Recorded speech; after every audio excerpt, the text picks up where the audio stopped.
Welcome everyone, and appreciate you joining this workshop. This is the second in a series that we've been doing to try to seed a richer culture of cooperation in San Diego County and also foster more worker co-ops and producer co-ops. So I feel very fortunate to be the one to be able to welcome you all here. I've been with the Alliance for 6 years. I've got a background in supporting in farming and food production, food marketing, distribution. I've been working to support small-scale farmers, fishermen, food business owners for several years. And one thing that very recently we've started to seed is work around community wealth-building economic models. And we really want to be a resource in the community that can bring people that have more knowledge about cooperatives and land trusts and other types of community wealth building economic models into spaces for community to be able to connect and learn. So it's my honor, privilege to introduce my dear friend, Mai Nguyen. I've known Mai since I moved here, so 7 years now, Mai. And Mai has led already several workshops. And I'm very excited. For those of you who know Mai, you know that Mai is a wealth of knowledge and has a lot of lived experience in cooperation and in cooperative economics.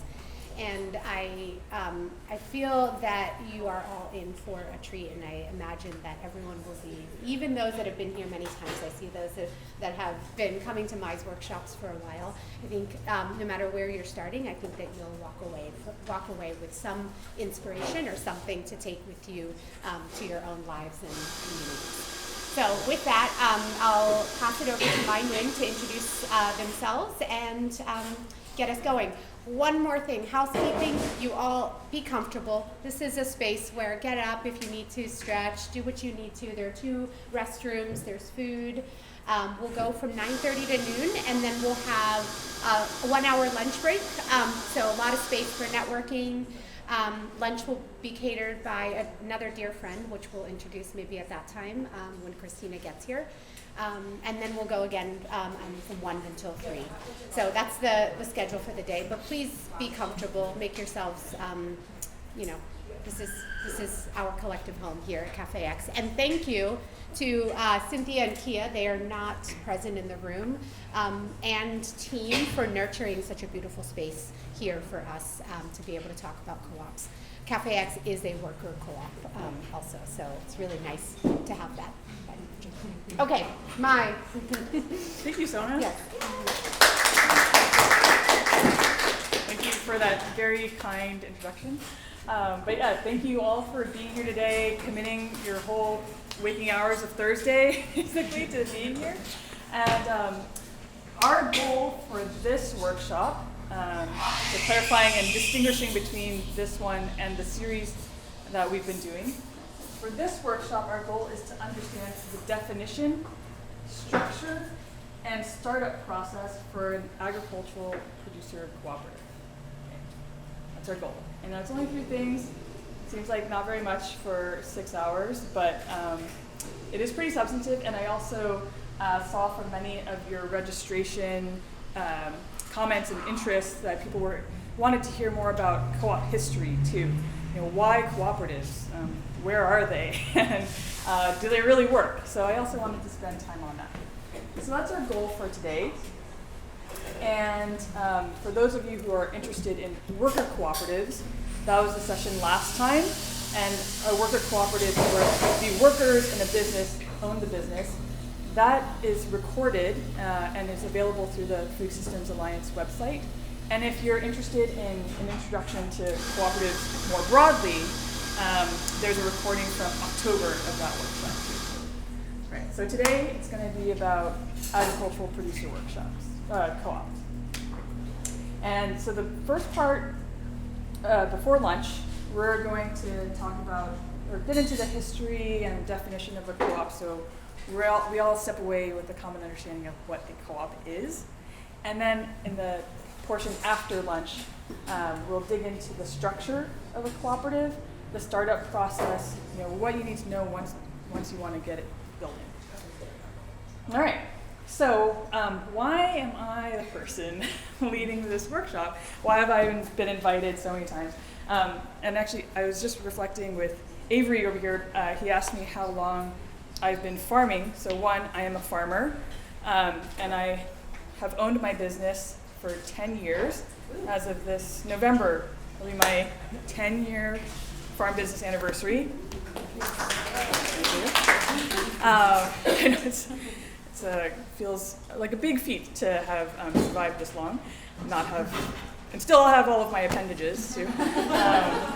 And also, that question prompted me to think about this other life I have as a co-op developer, and I realized actually I've been a part of cooperatives for 20 years now, ranging from housing cooperatives to worker co-ops to farming cooperatives. And so on a personal level, between the farming world and co-op world, I have experience creating a agricultural producer cooperative. I'm a grain farmer. I grow specialty grains and started an equipment and processing co-op with other farmers.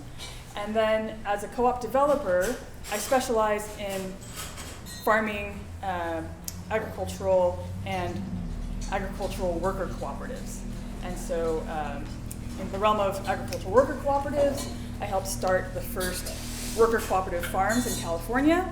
And in the realm of agricultural producer cooperatives, have worked with farmers across the state, principally immigrant farmers, people in rural areas who were trying to aggregate their goods, as well as working with centennial co-ops. So those are the century-old cooperatives in agriculture, and we'll talk about them later too.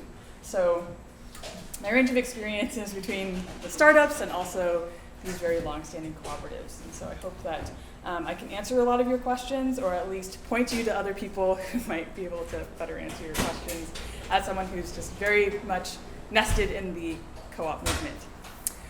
So that's me, and I would actually love for us to have a chance to get to know each other, and we could do that by table. What I'd like you to do is to share your name, pronouns, what sector you're in. Are you farming, ranching, where you're coming from in terms of your business lens, and then why are you at this workshop today? Why are you interested in agricultural producer co-ops? And I'm gonna list these so they don't get lost. The other part is the Standard Food Systems Alliance has introduced this model to me that I really appreciate, which is doing a culture share. So it's a way for each of us to share just something about ourselves that just breaks the ice a little bit further and just gets past the wall of professionalism. So the culture share that I have as a prompt for this time is, well, it's this, we've been in this like long winter, even though it's technically late spring. I would like for you to share what your favorite late spring crop is to eat, not to grow. What's your favorite late spring edible? And I use that in terms of fresh items. So yeah, in small groups, please go around, introduce yourselves, and then have one person volunteer to be the person to share back to the larger group, kind of just like the summary of what's bringing people here, and any produce highlights. All right, can we start over here? Y'all ready? I think so. I think Avery might share it, right? I am Avery Nguyen. I'm a local rancher. My ranch is in Boulevard. It's about an hour east from here. I have livestock right now. I'm trying to put together some programs. Trying to put some housing out there so we can do summer programs for kids and teach them how to garden, how to ranch, and also how to do basic rodeo type stuff. So that's another plan. And right now I just have livestock. I don't have a garden or anything going. Thank you. Hi, my name is Carmen. I'm from Mexico. My background is fashion, sustainable fashion.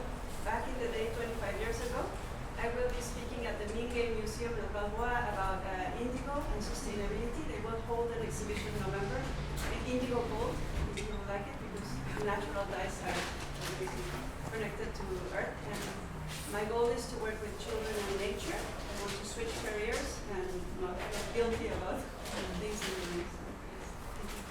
Thank you, Carmen. All right, so Hello everyone, my name is Jessica and I'm here representing this little group right here. Mundo Gardens, San Diego Food Alliance, and Terra Madre Gardens. And our main reason to be here, especially Mundo Gardens and Terra Madre, is because even though we have been farming for many, many years, it's been mostly small operations, family owned, and wanting to look to more of the community and being able to do a co-op is something that has called us and we've talked about it many times. So here we are. Thank you. Okay, so we have Sienna and Heidi, right? And they are from a farm, a 2-acre farm in Encinitas that has about 250 houses on it. And they are... 250 houses? Yeah. 2 acres. But... Like for bees? 2 acres is the farm, the homes are on another. Okay. That's good to hear. And what do you guys grow? Just all kinds of vegetables, and they have a farm stand, and they're selling through the farm stand, and they supply the community also with their vegetables. And Hannah is from Brazil, and she's here to see if she can help coordinate. Well, she coordinates this, right? And other programs like it to have our community come together, especially in ag. Is that right? Yeah. And then Jennifer, she's from the CDFA, and we talked briefly. She supplies food to schools, kindergarten through 12th grade. Connects farmers to sell to schools. That's, yeah. So that's great for me because so we've already exchanged information because one of the things that I wanted to do is sell directly to schools and prisons. And I'm an avocado farmer. I have 27 acres up in Fallbrook. More importantly, I started an organization called the Avocado Growers of California, and we're about 200 members.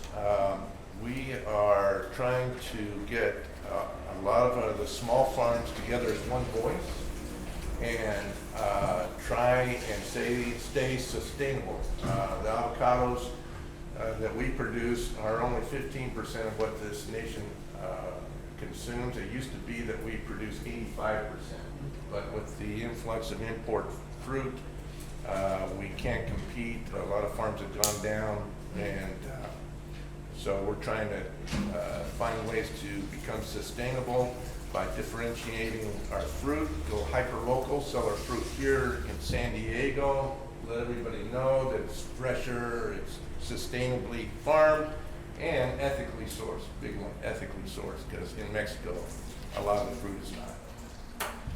Thanks, Dan. I feel like if anyone ever needs like an eyewitness account, like, here's right. that's a great memory. Yeah. 20 years.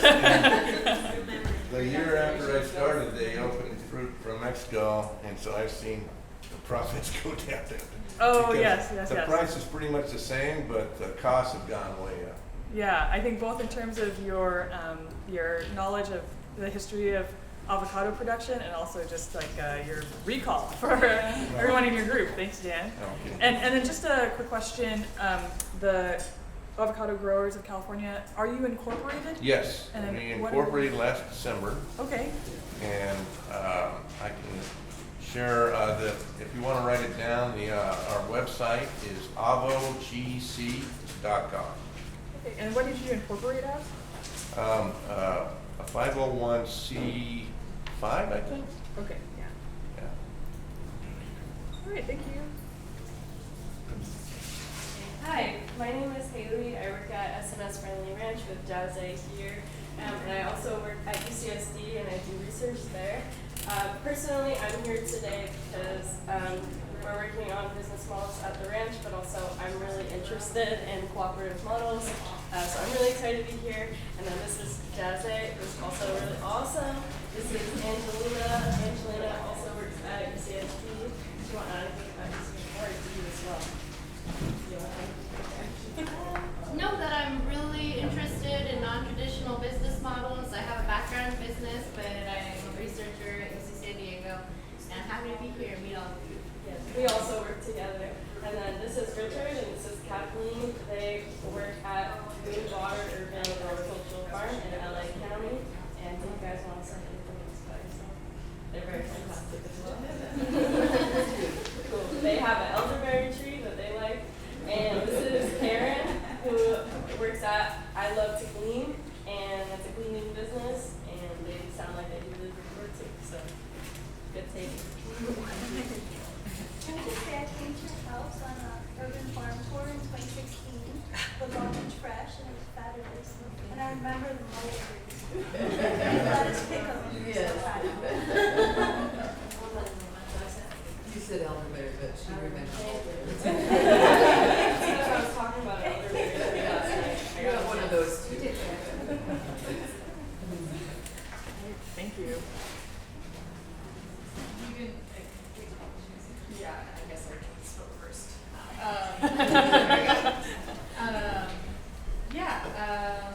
This is Jose and Elizabeth and Alex and Elle and Danny. And everyone has like varying associations with cooperative and being involved in them or looking to get more information about their pathways forward, whether it's like developing farms that are cooperative or current involvement in cooperatives and wanting to expand that knowledge. And I think also networking, having some people just kind of recently moved to San Diego. And yeah, just wanting to get in touch with what's happening here. can I add one thing? Yes, please. Oh, we also talked about diversity of produce, which is just amazing right now this time of year. I mean, we're enjoying snap peas, we've got strawberries on deck already, Jose's got oranges still, apricots coming online. It's kind of amazing, you guys. So we're very blessed to live in San Diego with the variety of what we've got growing right now. Yeah, and I think Christina, who's catering lunch, is fantastic at bringing out the best of this season's produce. So I'm glad that you mentioned it and that we can follow up with food. Not just be like, well, run to market later. North Park Market is today. Yeah. All right. Thank you, everyone. So what I heard are an interest in cooperatives as it relates to connecting more deeply with one's community. That it's a way for farmers to create a secure market while also recognizing that we need to change our market channels and cooperate in order to kind of meet the challenges of a globalized world where commodities are coming from many places, and so how do we find our place and still have our farms be viable? I also heard that in addition to the co-op model, people being interested in, I think in particular, you mentioning non-traditional business models. How many people relate to that? Just being like, I want to look outside the norms, the box, and I just want to see what is out there. Okay. And I think to that point, when I host co-op workshops, I get a lot of people who are drawn to it because co-ops have been around. It's a known entity. And at the same time, maybe sometimes some aspects of the formality of cooperatives doesn't quite work for them. So I just want to address that even though the capital C co-op model, as you learn about it today, may not fit exactly what you're doing, I hope that some of the elements of cooperatives, such as being inclusive, figuring out how to work with people where they're at and grow based on what we have, and not trying to fit into the larger market model that hasn't worked for us, right? These elements of cooperatives, I hope that you can still glean those lessons and have them be useful whatever your endeavors may be. Something else that I heard was just being involved in a co-op already and wanting to expand one's knowledge, and that's great. And this points to actually one of the co-op principles is that even once you've started a co-op, you always want to keep learning about co-ops. There are always new developments, and it's a social process, right? Cooperatives comprise of people. People are diverse. Things are always changing. It's great to always just keep learning. So I hope this isn't the last co-op workshop you go to, even if you start one and you continue learning either through workshops, conferences, or each other.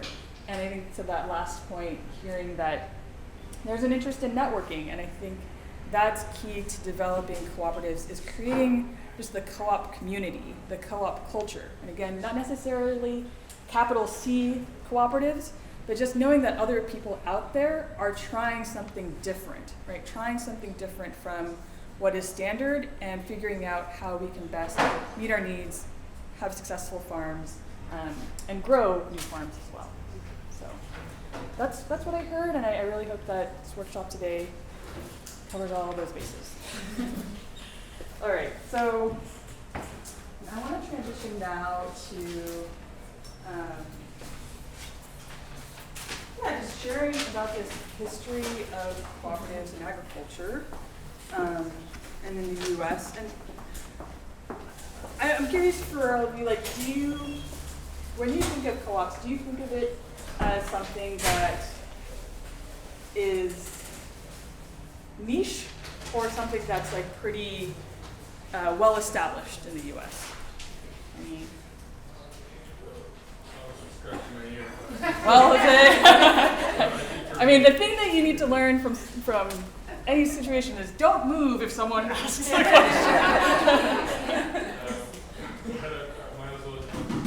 think for me it's somewhere in the middle.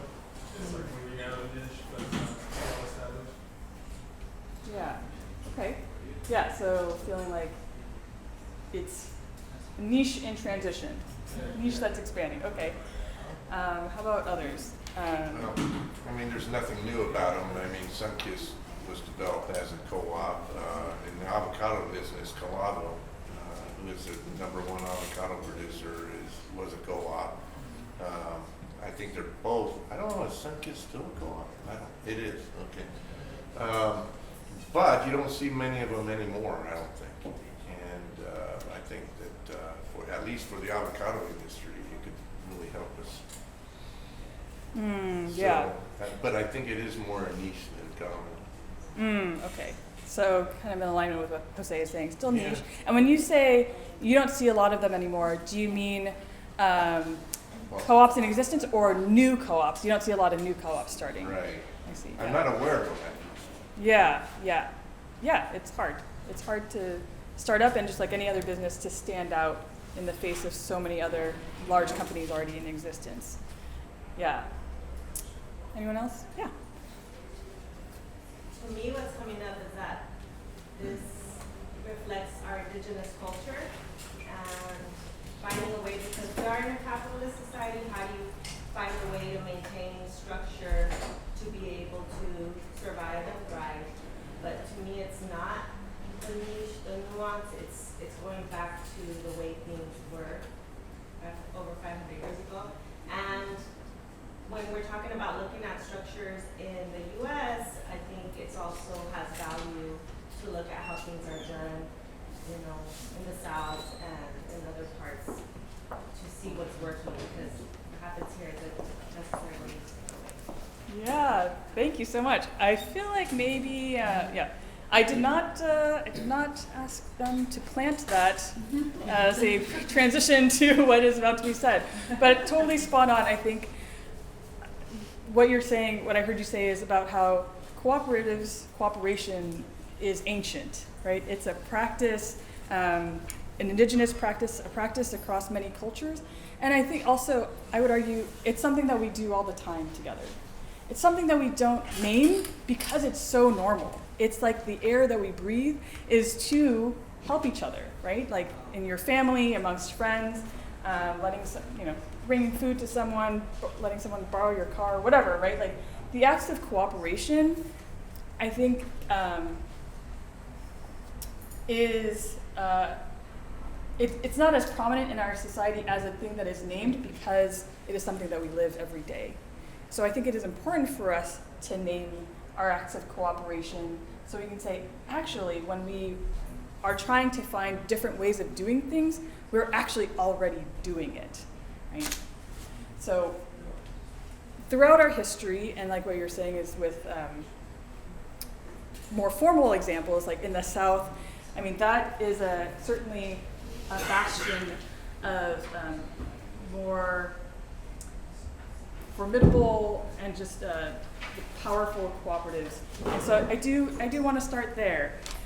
And well, yeah, there's like multiple channels I want to go. First, I'm going to make this argument, continue with the argument about cooperatives being just the history of cooperatives being the history of the United States. The U.S. has, I'd say, like these kind of three salient characteristics that we like to point to about ourselves. One is that we're a democracy, right? And in our government, democracy is that everybody who's a part of that body has a say in that government, right?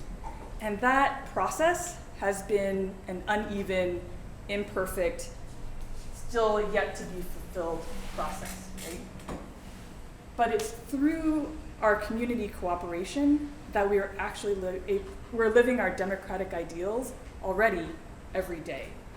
So that history of us cooperating is that underground history of the US being a democracy. The other characteristic that we often point to is that the US is diverse, melting pot, salad bowl, whatever prepared food item you want to compare us to, right? But in order for our diversity to be possible, it's because of cooperation within the communities that have been minoritized and marginalized, right? If we didn't cooperate, then the dominant systems would have just squashed us. But through cooperation, through the communities of mutual aid, of sharing childcare, of finding work and sharing work with each other, that's how we've managed to have substantive communities such that we can make up a diverse US, right? And then in that cooperation within our communities for maybe economic or basic needs, that practice of being in community has helped us then be a part of our greater democracy. That practice of helping each other survive has also helped each other institutionalize our work in our government so that we can thrive and multiple generations after can thrive, right? And then the other characteristic that especially when I talk to my relatives in Vietnam, hear about is, this identity of the U.S. as being incredibly wealthy, right? And we think about, we can think about wealth in terms of capital, and that we do have a substantive portion of the 1% who own half of the world's wealth, financial wealth, right? That 1% that owns the same amount as what the rest of the world owns, right? A lot of that is concentrated in the US. Also in the US, we're 25% of the world's population, but we consume over 40% of the world's resources. So we can think about it in terms of that kind of wealth, but I think also our wealth has been possible, the community wealth, the wealth that is actually shared by people in the day-to-day has been built through cooperation, right? And it's our impulse, it's our practice of cooperation that has brought us together so that our businesses can survive, but also that we can survive. And as I was thinking about sharing out examples, I'm so glad to have a local example, which is Food Shed, right? If you know about Food Shed, which is a local food hub, aggregator of local produce and distributor, that was just a really nascent project at the beginning of 2020. For any of you who were part of that, right, it was just like, it was an idea, and I think there was maybe like one cold storage facility or something that was designated. And then when the pandemic hit, people awoke to this need, like, we need to support BIPOC producers in the area. We need to make sure that everybody is fed. And then many people galvanized to support Food Shed to be stronger and also to expand. And now, I mean, it's expanding out and outgrowing its spaces. And Jose, how many people do you all serve? I know this time you moved, see? Consumers? Yeah, consumers. Around 500. 500. And that's just its contracts and leasing bags. Yeah, and that doesn't include your retail shop. Yeah, it doesn't. Yeah. And then how many people are employed at Food Shed now? We're at 16. Oh, damn. 16, yeah. In 2020, it was like 0. So in 4 years, you've gone to 16, and right now it's this business that's employing people, it's getting people fed, right? And so this example is something that is not, it's great, it's new, and also an exemplary of something that has been long-standing in the US, is that when we've needed to feed each other, when we've needed to help each other just meet basic needs, we've come together, formed cooperatives, and sometimes they start as cooperatives and then people break up, and that's okay, right? But there are times when we're really compelled to work together so that we can be stronger and supportive, and that, I think, is the history of the US, and you can read more about it in the book For All the People by John Curl, as well as Jessica Gordon Nemhardt's book, Collective Courage, and many others, which I will share in our follow-up resources. But yeah, so I would argue that cooperatives make the US what it is. It helps us live up to these ideals that we have of ourselves as a democracy, a diverse place, a diverse country, and one that is wealthy, right? And making that wealth something that is not concentrated amongst a few, but is actually a community wealth. That's my pitch. I'm curious about other people's experiences with cooperatives when we're talking about it in this realm of, again, not like capital C cooperative. So as we're naming sort of the ways in which people have cooperated, what's coming up for you as maybe some examples that you've experienced? I think that's one of the things that makes the context of these workshops really interesting to me, and also in serving in my role on the board of directors for Food Shed, and because all of my examples of cooperatives are like these, right? 'Cause they've seemed niche, but not to me in my life, because I've been a part of housing cooperatives or mutual aid cooperatives or like leaderless movements that all were very messy. And so I'm really interested in seeing this like more structured aspect of it, and then also as a business, which is not something I'm familiar with. So yeah, this contextualizing of cooperatives as something that is relational, that you're familiar with, you know that, and then you're eager to learn more about the like formal cooperative entities. Yeah, does that resonate with other people? You feel like having named cooperative interactions that you're like, yeah, okay, I've been in cooperative situations. I can feel that. Yeah. Well, I formed this, or myself and a few other people formed this AGC out of Colorado Grove, California, and I found it's difficult to get cooperation when you have all these independent farmers that have been doing their own thing for the last 30 years, and to try and get them to buy into the idea. Yeah. And so one of the things that I think we have to, there's got to be some sort of incentive, and believe me, they're all businesses, so it's got to be monetary. Now, there can be altruistic aspects to it for sure, you know, that would be a big push, but until there's real financial gain, I don't see how we can really form a cooperative. Yeah, thanks for bringing that up, Dan. I think when we'll get later into the steps for creating a cooperative, and also talking about like what hinders that process. I think one that I heard you name is about just like people being used to working independently, Yeah. and then making a financial investment in working with others cooperatively. That takes trust. It might feel risky, right? So addressing that, and I think that's where talking about how we already are relating to each other cooperatively helps people feel like there's less of a risk.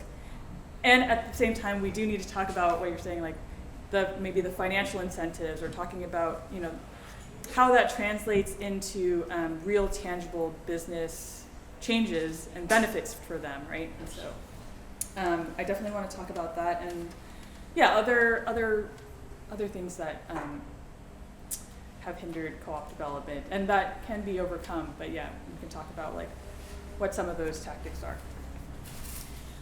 Okay, well, so with this interest in the specifics of cooperatives and cooperation in these entities, and going back to what was shared earlier about like our history, and especially in the South. So I mean, I mentioned this book, Collective Courage, by Jessica Gordon Nemhart, and it focuses on the history of Black cooperatives in the U.S. And I think what has stood out to me the most from that book is the collective efforts, the cooperative efforts amongst people who were enslaved, right, in the South, working on plantations, and that when you think about the conditions that they were in, right, that what clothes, what food, what traditions that they were able to uphold, that was largely through acts of cooperation, right? It's not like the plantation owners, the slave owners were like, yeah, we're gonna buy you some clothes, right? It was that the collective efforts of savings, of that in order to purchase these items, these necessities, right, were how people were able to make it. But even more important, right, was the collective process of savings to buy each other's freedom, right? I mean, that is the essence of cooperation, is that we are working together for each other's freedom, right? Because in a cooperative, everyone retains autonomous, and that's when we think about it maybe in more business terms. But in the grander scheme, right, it's that we are cooperating for a common goal while retaining and celebrating our respective independence and autonomy. And the example of people who were enslaved pooling money together to purchase each other's freedom is, I think, such a quintessential example of that process. And then deepening that history of cooperatives in the South, one of the longest existing cooperatives is the Federation of Southern Cooperatives. Does anyone already know about them? No? The Federation of Southern Cooperatives? Okay, amazing. The Federation of Southern Cooperatives started with civil rights activists in the South who were finding that as much as they were making civil rights gains so that they could access more rights through policy, that still in the everyday, coming back from their protests and going home, that people were still starving. They were still facing Jim Crow laws, or the implementation of what are Jim Crow laws, even if that was abolished, right? And that what they needed to do was to form cooperatives in order to aggregate their produce, so farmers being able to get their produce together and distribute that, and also to own land. A part of that was the New Communities group, which started as Black activists who were trying to help people get out the vote. And as they were doing that, their land was being stolen. And in order for them to have land security, then they formed what is called new communities, and that is the first community land trust in the United States. And so many of their members are part of the Federation, and the Federation of Southern Cooperatives. I think what is also fascinating about them is that, their name speaks specifically to what they are. So they are Southern Cooperatives, and each state has one or even several sets of cooperatives that have done food aggregation or collective land purchasing, but they're also a federation, right? So they're a cooperative of cooperatives. So of those multiple regional cooperatives, those regional cooperatives are then able to respond to the immediate needs and the locality, the specifics of each place, but also gaining even further power by being a federation.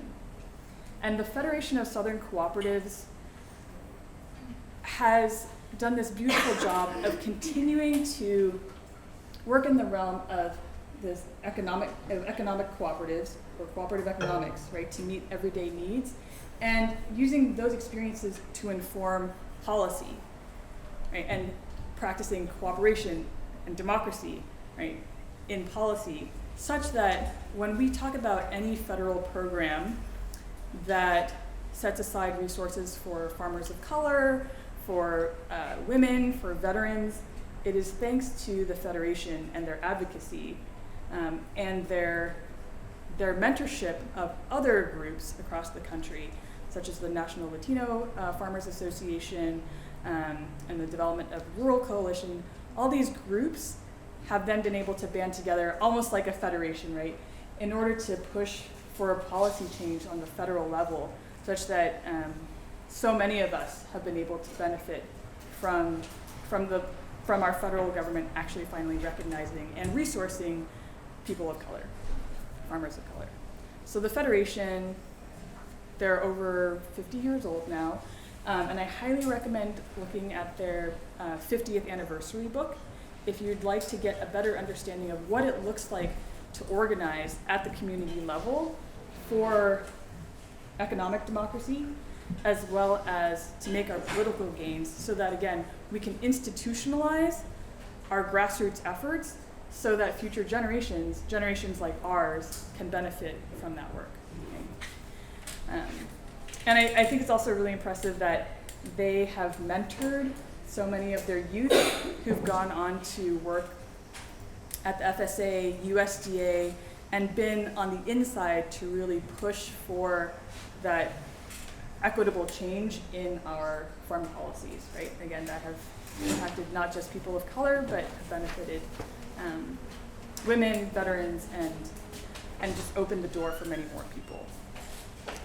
I think another resource that you could look at is Dara Cooper's Reframing Food Hubs.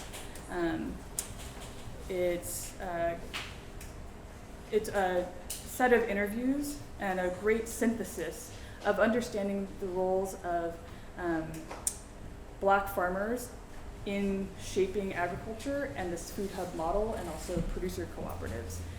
So both that transformative history, but also understanding what have been the key barriers and what do we need to do in order to advance, food hubs and regional food systems for everyone. All right. And I wonder, remind me of your name again? Janice, thank you. I'm wondering if, in bringing that up, and in bringing up this history and also other examples in the South, if there's anything else that you would like to share, or in terms of indigenous histories of cooperation. Yes, I want to express some appreciation. Thank you for this overview. And as far as just grounding it in indigenous practices, where we see a lot of this having to take form in a very formal way, again, because of the society that we're in.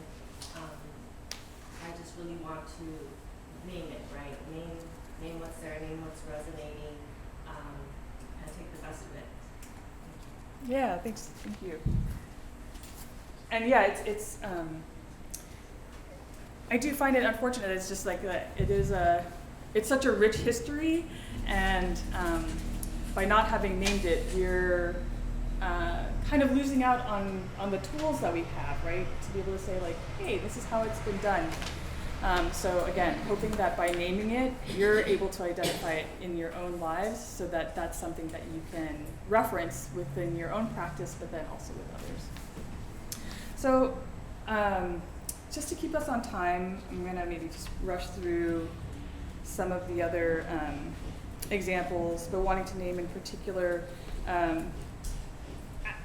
the role of cooperatives in California, particularly amongst Japanese American farmers, because it so much relates to where we are now. And again, what I was saying earlier about how, you know, cooperatives, they have a very light footprint because it is so diffuse, and it's this thing that we all experience and are a part of, or that many people come together to address a moment, but then can dissipate either by force or because there's a lot less need, but that it still impacts us today. So in terms of that lineage, just wanting to name too, that, you know, for California, for those of you less familiar with California's agricultural history, you know, we really started as agribusiness. It wasn't like the East Coast where there are a lot of small-scale farmers. In terms of the Euro-American practice of agriculture in California, after California was annexed by the US, it was mostly sheep and barley. And it was a lot of barons who owned large tracts of land. They lived in San Francisco, made money through international trade, and the US's imperial efforts. And so they'd own large tracts of land, but there weren't a lot of small landowners the way that it was in the East. But once it was possible for non-whites to own land in California, Japanese Americans who had been working in the US came to own tracts of land and were converting what was swampland in California into farmable land. So a lot of our orchard lands and vegetable production areas, those were transformed by Chinese and Japanese Americans. And it was through their efforts of cooperation that they were able to aggregate their produce, so what we would maybe call a food hub now, right? And then created grocery stores that had a diversity of produce, which in the history of, if you are familiar with our supply chain history, it was very rare for people to go to a grocery store and see, you know, over 50 different kinds of crops. You know, prior to that, it was people maybe had some home gardens, and California would maybe grow commodity crops such as lettuce and barley and sheep. And so it was this aggregation of specialty crops, or, you know, these culturally relevant crops by Japanese Americans that then became the predecessor for what we think of as like natural food stores, right? And also for farm-to-table restaurants. Many of them ended up working with Japanese Americans post-incarceration who had those relationships with farmers and knew how to pick produce for its freshness and identify that to be then stocked in natural food stores and restaurants. But it was this transformation of our agricultural lands into lands for vegetable production and this cooperation that made it possible for people to have these market channels in order for their farms to be viable, that raised the value of California's land. And the California Grange, in coordination with the USDA, did an assessment of the value of Japanese American owned land. And once they had accumulated that, and you can look at the USDA archive in Tiburon for the details, but then they used that as the argument for during the time of incarceration, post Pearl Harbor, as rationale for confiscating Japanese American owned land. They had recognized how valuable it had become, again, thanks to their efforts and cooperative efforts, right, that then that land was taken and again not given back after incarceration. So again, thinking about this power of cooperatives in transforming California, right? It has an imprint that it's not a frequently mentioned part of our history, right? And then the last thing that I want to bring up in terms of cooperative power is I'm just really excited about some projects that are happening right now where farm workers, mostly from Mexico, that as people who have worked our lands, these lands, and made them increasingly more valuable, right, and contributed to this economy, the California economy that is 4% of, it's the fourth most powerful agricultural economy in the world, right, that now there are efforts to have farm workers be able to collectively own land, cooperatively own land, and also then use that system as a way to have a means of aggregation on site as well. So Tierra y Libertad up in Washington is an example that's happening right now, and I think they just purchased land earlier this year. And I think just going back to what we had shared about how cooperation is ancient, right? It's old, it's something that is practiced transnationally. That particular site, there's 5 families who are going to be owning the land, and the land will be actually divided up into 6 parcels under the traditional Mexican ejidos model. So each family will have their own plot, and then there's a 6th plot that is farmed in common, right? So just to say that the cooperative model is an entry point for people who are maybe low income, low resourced, in order to gain something so substantial and foundational for one's farm success, right? But that also, the model itself is something that is a part of their traditions, that is old, and what they're drawing from is something that is also still practiced elsewhere. Yeah. Do you mind spelling the name of Tierra y Libertad? Yeah, TIERRA, and then separate word, letter Y, and separate one, LIBERTAD. Oh, okay.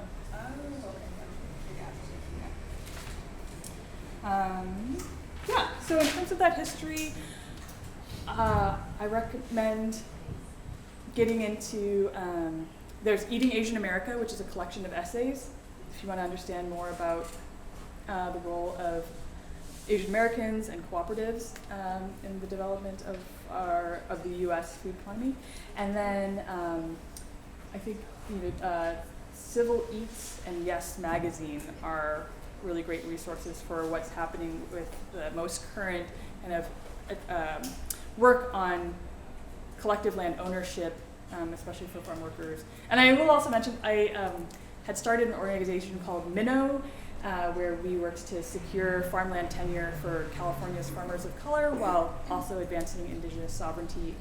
And a lot of our work was to help farmers of color to collectively own land, and then also on efforts for land back.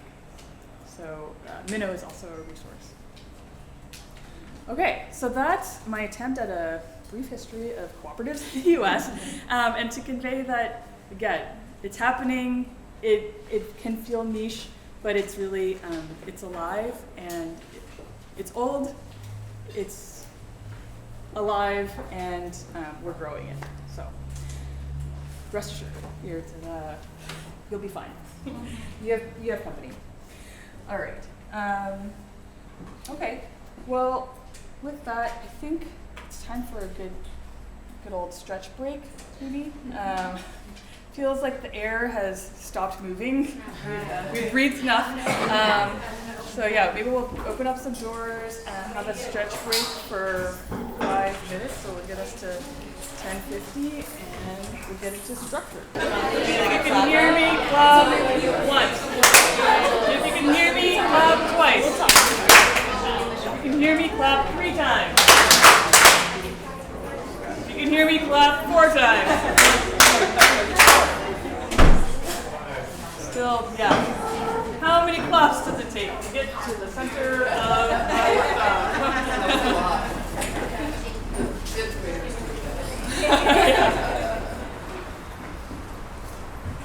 All right, thanks, folks. Well, yeah, grab food.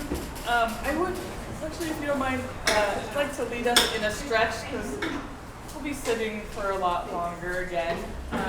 So for any of you who are comfortable joining in the stretch, feel free to. Otherwise, please enjoy your food or beverage. And it's just a simple stretch to get our blood flowing. And from sitting down for so long, let's remind ourselves that we are actually very tall beings. So let's bring our arms up, breathing in, reaching our fingers up, and maybe just each arm stretching up, feeling that stretch on your sides. Breathe out. Yeah. All right. And okay, bring your arms down to your sides. Really feeling the sides of that bubble you're in. And then another breath in while you bring your arms up. And down. All right. And then let's get some neck stretches in there and enabling that space between our heart and our heads to have some room. So let's bring our chins down, just a gentle drop. And then breathing in, just roll it to one side. Yeah. Just looking to that side and then bringing it down again. And then inhale, bring that to the other side. Pause and roll down. Okay. And you can lift your head. If you want to tilt your head to one side, you get that stretch right here.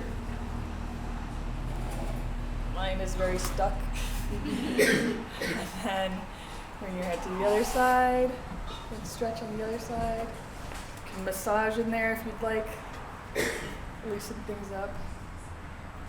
All right. And then let's keep that stretch going with just some shoulder rotations. Go back.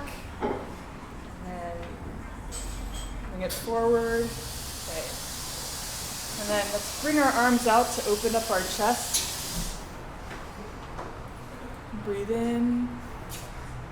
Breathe out. All right.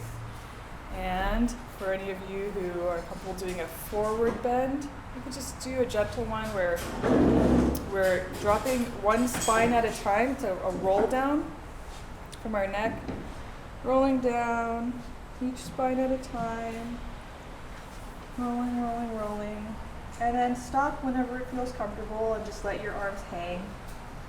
And maybe just move your torso side to side to get some space in there. And then we'll roll back up slowly again, one spine at a time.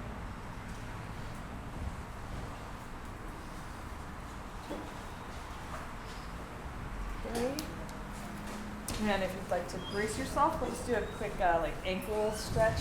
You can extend your calf a bit. So just point one toe forward and do some rotations. Some flexing and then switching to the other foot. Pointing that toe, flexing it back, rotating. All right. Okay, thanks for joining me and getting some blood flow in there before we get to some really dry stuff.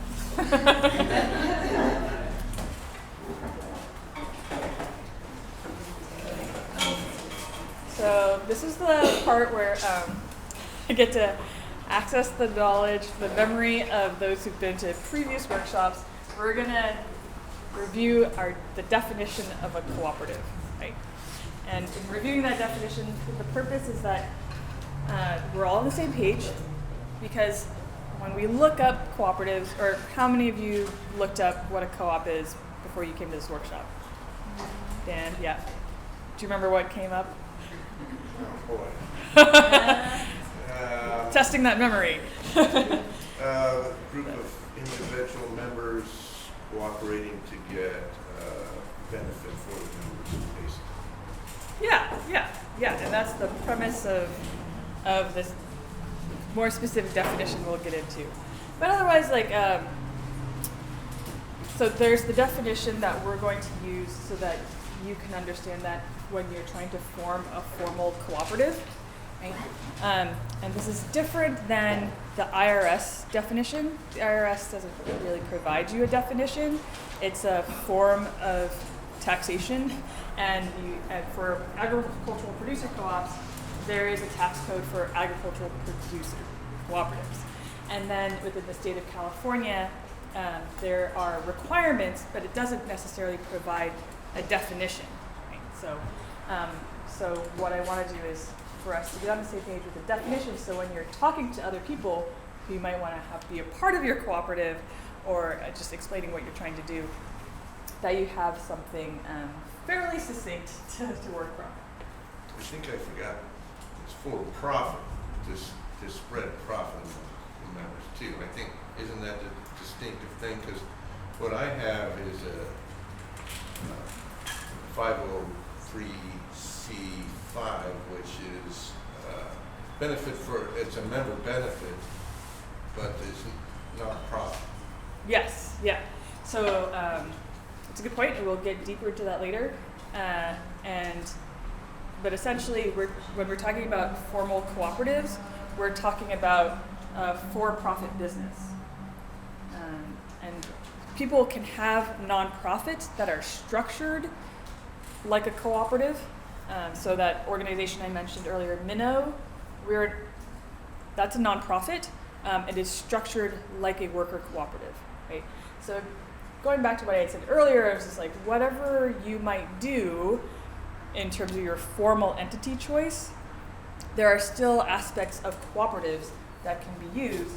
And I think this again lends to this cooperative history being so seeming so thin, right? Is because people have restructured themselves as cooperatives, but did not formalize as cooperatives because our legal frameworks for incorporation are uneven, for one, which is that not all states have the option for incorporating as a cooperative.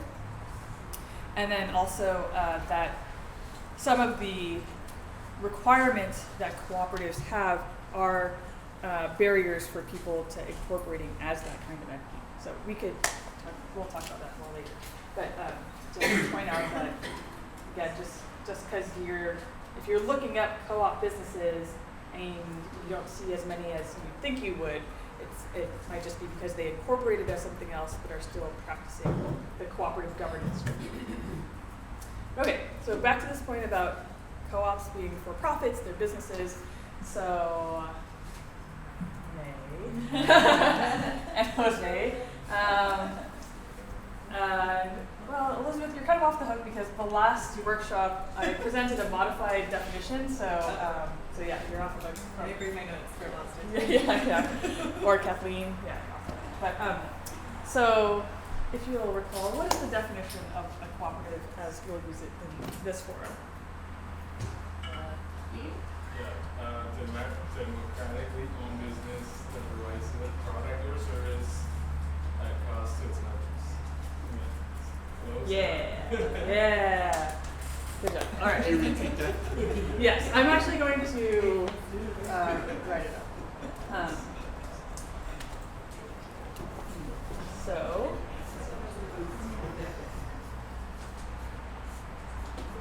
what's that game show where you have to fill in the next word, or is that only Wheel of Fortune and you're just filling in the letters?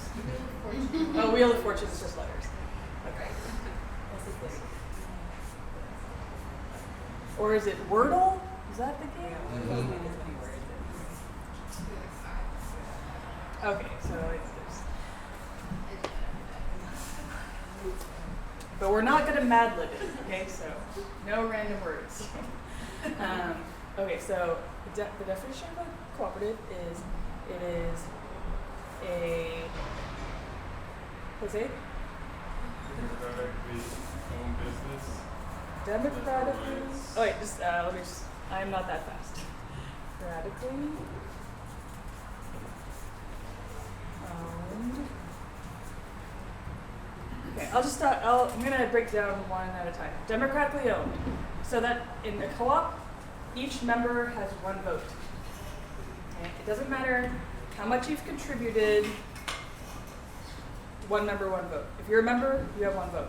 And when I say that's different from a situation based on how much you contributed, right? When you think about a corporation where you have shareholders, people who have invested more money, have more decision-making power, that is not the case for cooperatives. It is just one member, one vote.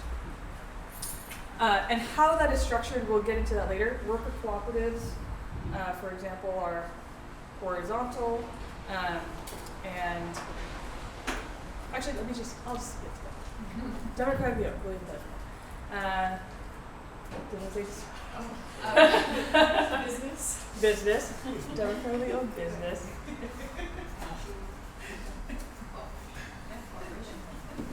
All right, again, going back to the point that this is a business. I get a lot of questions about what about collectives or what are the other forms of people getting together? Coalitions. A lot of co-words, yeah. and you could get together to do many things, right? You can have a party, you can all these things that you do together. We are social beings. There are a lot of things that you do together. But with the co-op, we're talking about a business, right? That you formally incorporated as you're doing business, right? And it's a business that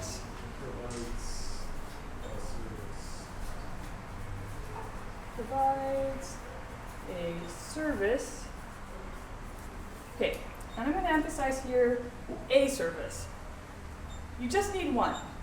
And again, I do encounter a lot of groups who are like, okay, let's be a worker co-op, and also a food hub, and also provide childcare, and we're also going to create a Montessori school, and we're going to have like a theater production company, and we're going to make puppets, you know, and it's just like everything at once, and I'm like, that is great. How about we start with one, and then that's what you put as your mission statement, and the other stuff can come later, right?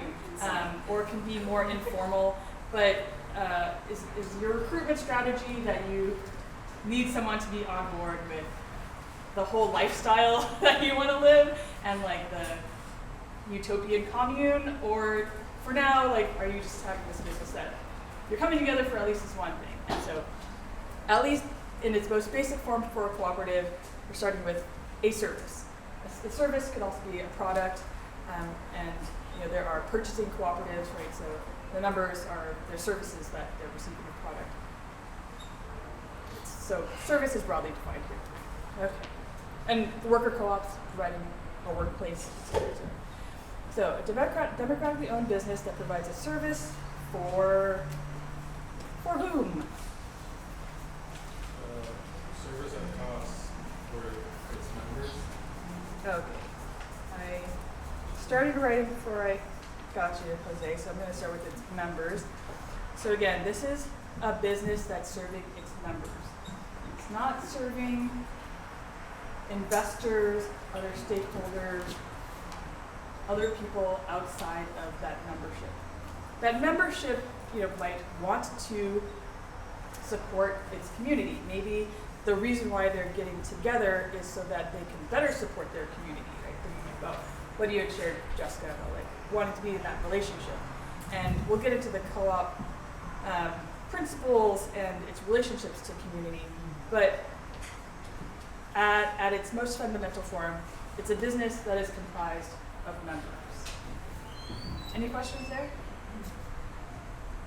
Okay, well, good thing you're saving the airspace for the next part, because this one gets a lot of questions. And it makes me wonder if I should keep this, but we'll keep you here for now. Of course, members at cost.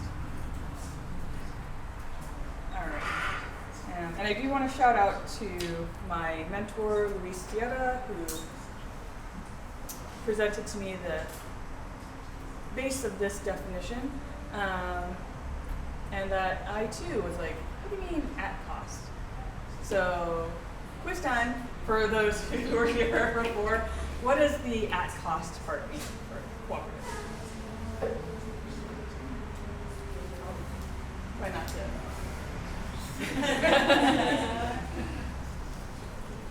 Remove the profit motive. You lose the profit motive in terms of getting it from its members, right? You're not trying to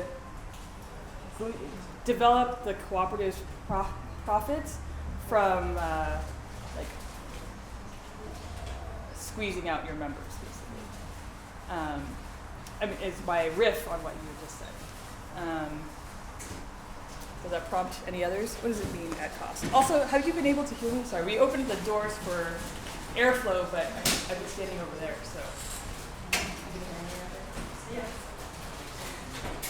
I mean, it looks like you collectively bargain input costs at a lower rate, and then you don't mark it up to its members, basically. Yeah, that's a really good way of putting it. So the input costs, you're not marking it up so that the members are then paying more and you're gleaning the profit from that, right?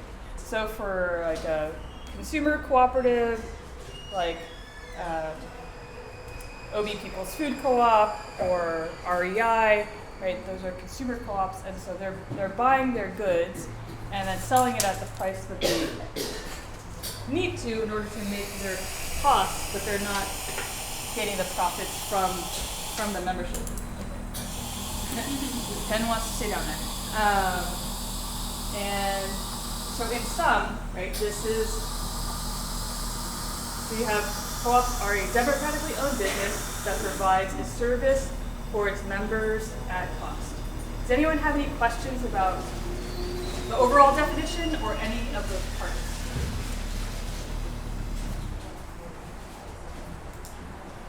Yes, Kathleen.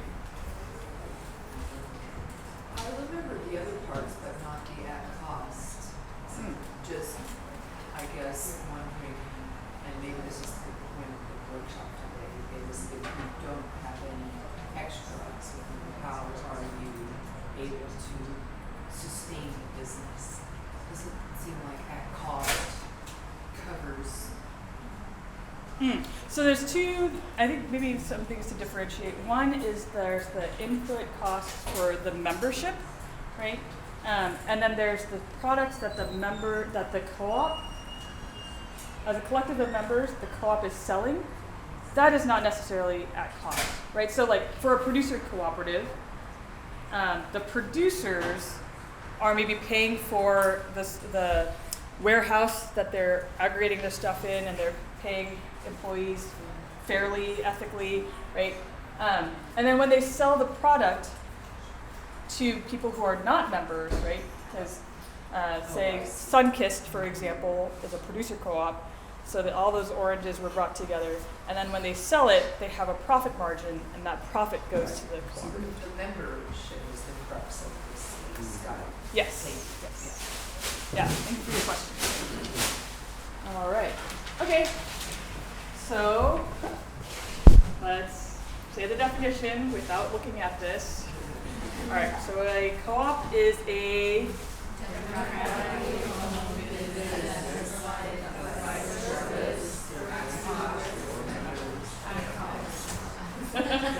they got the Jose definition over there. But yes, good job. You remembered it. And so this is what you can use when you're talking to people about forming a cooperative. You're like, it's a business. Do you want to be a member? This is the service. And you can choose the at cost or not and explain it later. But essentially, I think this first part, democratically owned business that provides a service for its members, is the key part. All right. Okay, so what are different kinds of cooperatives.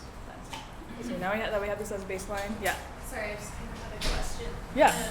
Within the democratically owned portion, are there like various leadership structures that are allowed, as in leaderless or leader, or if people are voting, does it have to be like universal consensus, or just, like, is there options? Yeah, okay, so just to reiterate your question for the larger group to hear, the question is are there options for leaders in the democratic structure, and also is it all consensus, or what are the different ways of making decisions? And so those are two different areas. So one is in terms of the leadership in that structure. So for producer cooperatives, the structure is that you actually have a membership. Usually there's only one class of membership, and then they elect a board, and then the board hires a general manager. The general manager then does, and if it's a startup, oftentimes with help from the board, but also hiring out for the other roles for the cooperative. So the functions, the everyday functions of the cooperative, for a producer cooperative, say it's running a food aggregation center, right, or like a warehouse for cold storage, the people who are running the cold storage center are employees and not necessarily the members of the cooperative. Yeah. So that's different than the worker cooperative model, which is where you have the workers are also the owners. They also elect board members, and you also have differentiation by operations, right? And then we'll get into this further, but there's differentiating between operations and governance, right? So governance is when you're thinking about the policies, the long-term oversight of the entity, and then there's operations, which is just like the activities, right, that you're engaging in. We will get there. And, well, if you don't count the lunch, we will get there in 45 minutes. Okay, so any other questions in that vein, so we could just bank them? And did I answer your question? Yes. Yeah. I did have one. Oh, sure, yeah. Do you have to always pay to be a member, The question is, do you always have to pay to be a member? And when you say pay, do you mean make a contribution, or do you mean like, does it always have to be money? Okay, yeah. You always have to make a contribution. Yeah. So cooperatives, maybe I should modify this stuff, but it's like you have to be an active participant. Otherwise, usually you're not a member anymore. Right? And then in terms of the contribution, usually there's an initial contribution as well as ongoing contributions. Yeah, in order for the co-op to function. It's not monetary. Usually, yeah. I know people who have tried to set up sweat equity models, and that can be really challenging, especially in the startup mode, because sometimes you'll have people contributing sweat equity and then the co-op falls apart. And so there are some people who put a lot of their time into it and never really got anything out of it, right? Because there was no money then to actually pay out their equity contribution. So yeah, we can get into that. We'll get into that more later. But yeah, it's just like if there's no money in the bank, I would not recommend sweat equity. Yeah, it's hard. You mentioned the nonprofit, but create a new structure where it's like a co-op. Can you elaborate on how to do that without violating the tech consumption? Yeah, I'm just starting. Sorry, the reason why I'm thinking about it is like if to answer that now or later. Maybe when we get into the co-op structure, I'll talk about how you can translate that into the nonprofit model. And for now, I just wanted to get through the different kinds of co-ops. And I realized I didn't answer your other question about decision making though. and maybe how that relates to Sahar's question, which is that the decision-making model needs to be democratic. The specifics, though, depend on each co-op. So you had mentioned consensus, and even with consensus, which is where everybody has to agree, right? There's also modified consensus. So there are times where, especially if it's a small group of people, because with a co-op, the bare minimum number of people you need to start a co-op is 3. And if you have modified consensus, where it's like 3 people are supposed to all agree, but then you're like, oh, if 2/3 agree and the 1/3 keeps blocking, we're just going to move forward without them. That's setting up for a really bad interpersonal situation, right? If you're just like, we're going to have this caveat of decision making where if one person doesn't agree, we're just going to go ahead and ignore them and keep moving forward, right? So you do want to think about the size that you are and then how that relates to your values, and like how that reflects decision making, right? And that there's cooperative values and consensus and that idea that everyone needs to be on the same page, but you could also have gradients where you're identifying people who agree, but they want to make sure that that the group explores different options in the future, or agree and they don't really like it, but they don't want to stop the group. You know, there's different gradients, and that's a whole another workshop series on decision making and different means of democratic decision making. That's outside of simply like a majority rule kind of voting system. Yes, I would like to add to that, coming from the point of view that Janice is coming from. For us, cooperative working is a lot of common sense stuff, right? It's the way that we function within our families, within our communities.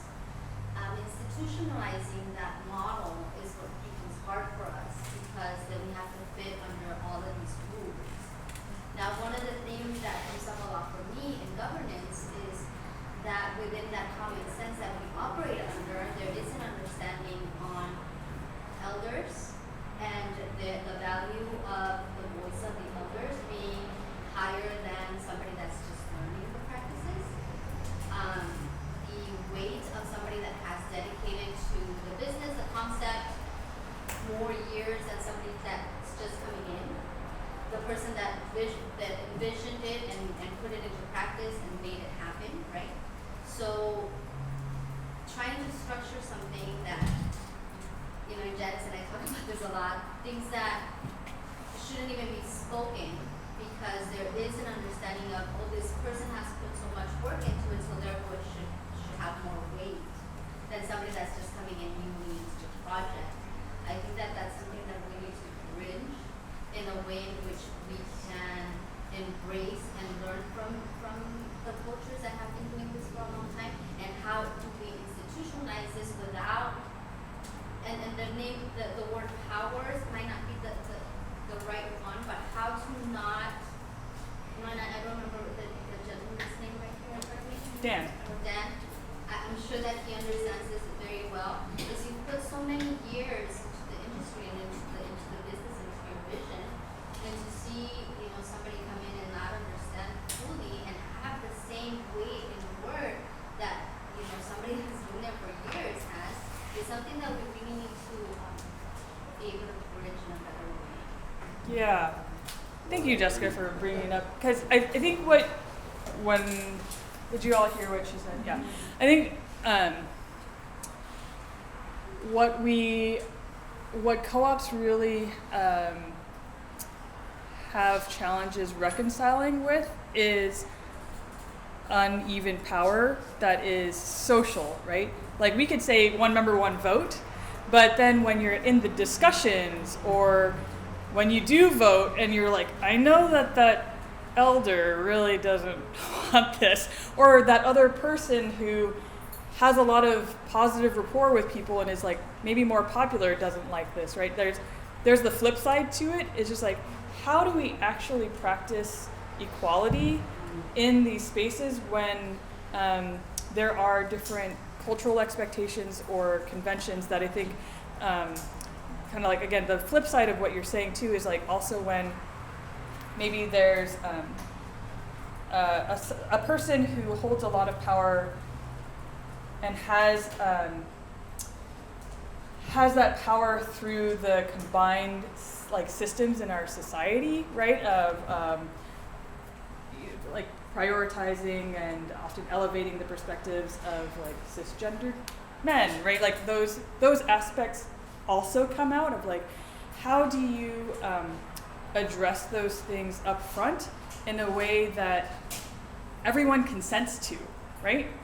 And that they're consenting to what they're a part of, and that also they do feel empowered and really are empowered in the relationships that they have with others. So I think on a technical level, in terms of what you're saying, Jessica, like there's things around like where people have built in maybe more mechanisms to grade whether or not someone can become a member, right? It's like, do you have this understanding of our cultural practices and norms, and how have you demonstrated that, right? And to make sure that everybody's consenting and everyone has the same understanding, right? And then at the same time, I think there's just what you're both kind of agreeing about is in terms of that effort that's put in, and then having someone new come in. I think especially in worker cooperatives, people are really sensitive there, but you know, where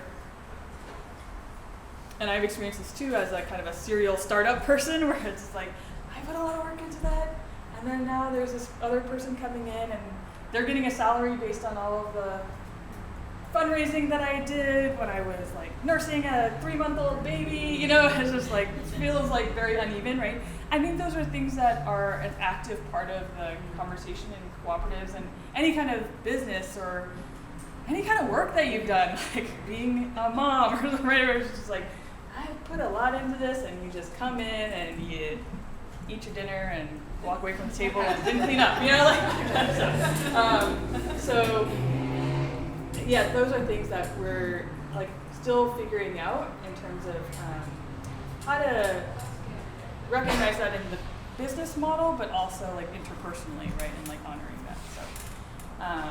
So thank you for bringing it up, and I don't have any answers, only just like I see you, you know, and I feel that, and it's definitely a very alive conversation in the co-op community. All right. Well, so I wanted us to do an activity, but before that, I wanted to, make sure that we go back to this idea of like seeing co-ops, right, and where they are. And while this workshop is really specifically focused on agricultural producer co-ops, wanting to hear from you, what other co-ops do you know about? What other kinds of co-ops do you know about? Reference 1 month ago. Yes, Kathleen. I worked in a printing co-op, so we printed materials. Oh, cool. Graphic art. And were you artist cooperative or worker co-op or? A worker co-op. Okay, cool. Yeah. All right, so. About 30 of us, and it's still going. This was the late 80s, and so it's been going for a very long time. Wow, where is that? In London. Oh, London, okay. Okay, so we've got worker co-ops. And anyone remember from last time? I got an example of a worker co-op? You talked last time about the like machine shop. Yeah, that one's always outstanding to people. There's an Yeah. engineering co-op in Madison, Wisconsin. They make the machines that make machines. So the one that I saw on the tour was they were making a machine that made a machine to make mouse traps. And yeah, people often are like, what? There's an engineering cooperative. Yeah, so there's one in Madison, Wisconsin. And they rotate also the different roles so that also people can accommodate like vacation time, or like, I want to just have like a light role on this project, whereas sometimes they want to be the principal engineer on that, and they get paid more, right? So there's worker co-ops in all sectors. If there are workers, it can be a co-op. All right, other co-ops. I'll ask the crowd for 2 more, and then I'll just list a few. Different than producer ones. Different than producer ones. No, actually, for producer co-ops, so we're talking about agricultural producer co-ops.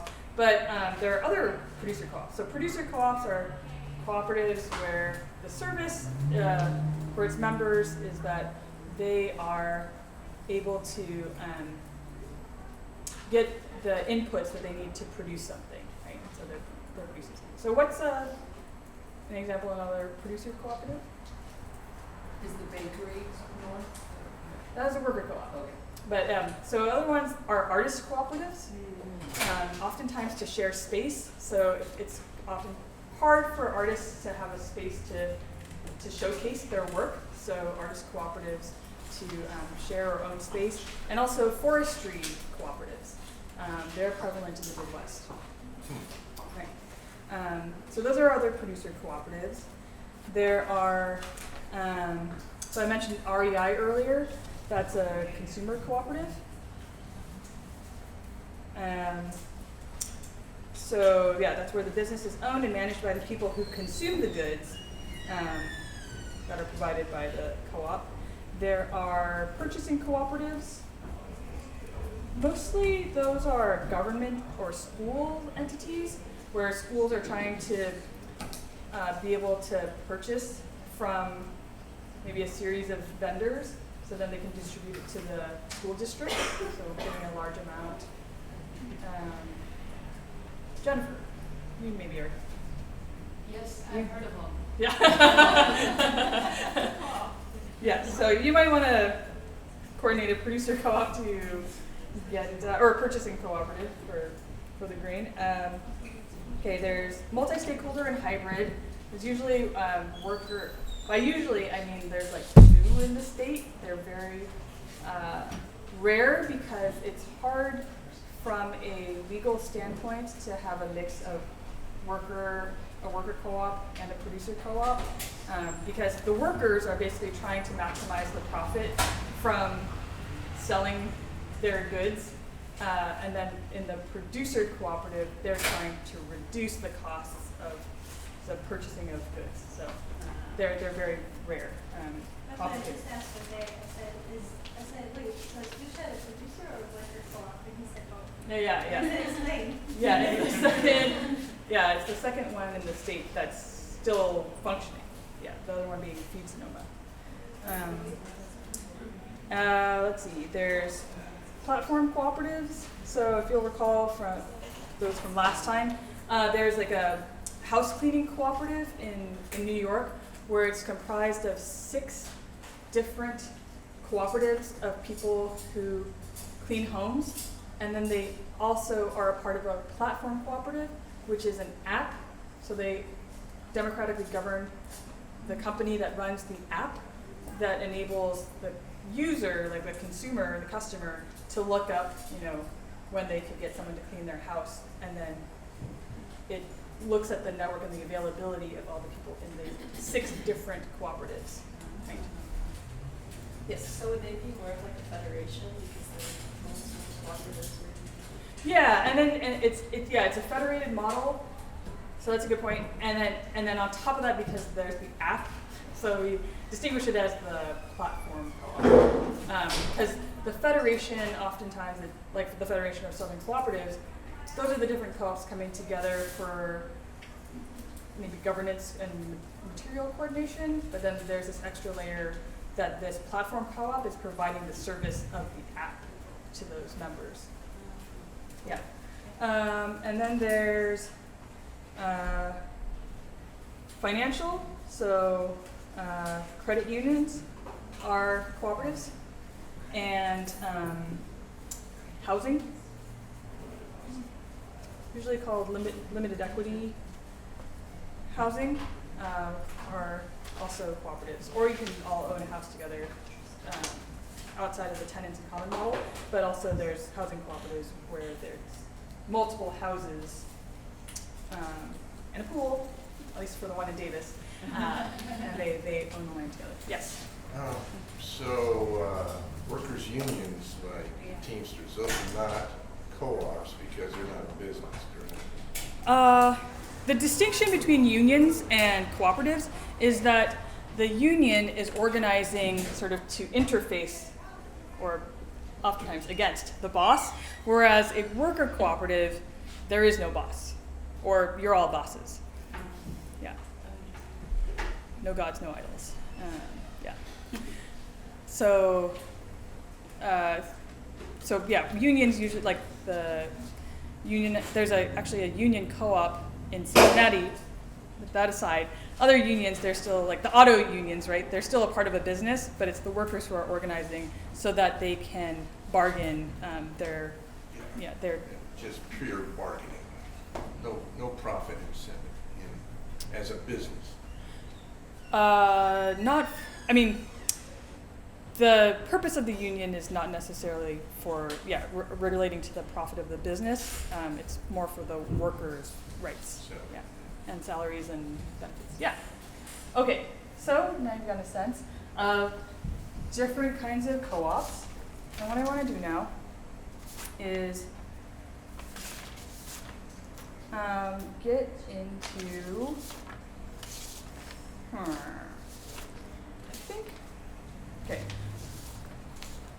I'm going to do a quick scan of what unites all these co-ops, right? So we have this definition that I came up with, that's a modification of my mentor's definition that doesn't exist anywhere else, right?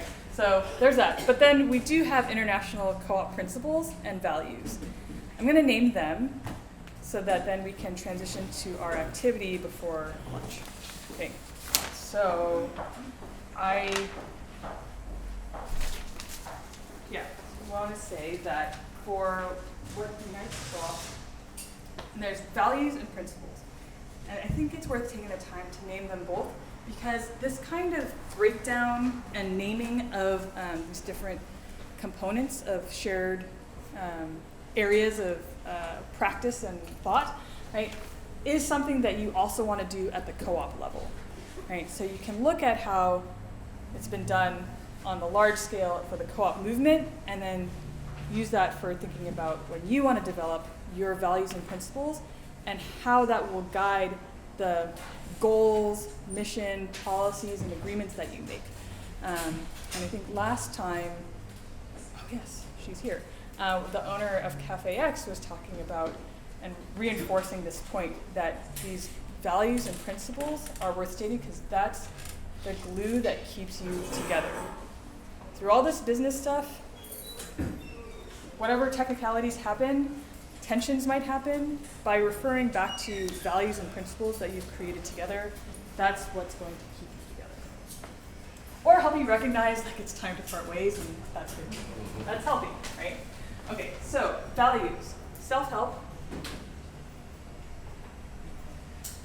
Again, this idea that co-ops are a body, but also it's made up of individuals, and that it's a way for individuals to be able to help themselves, right?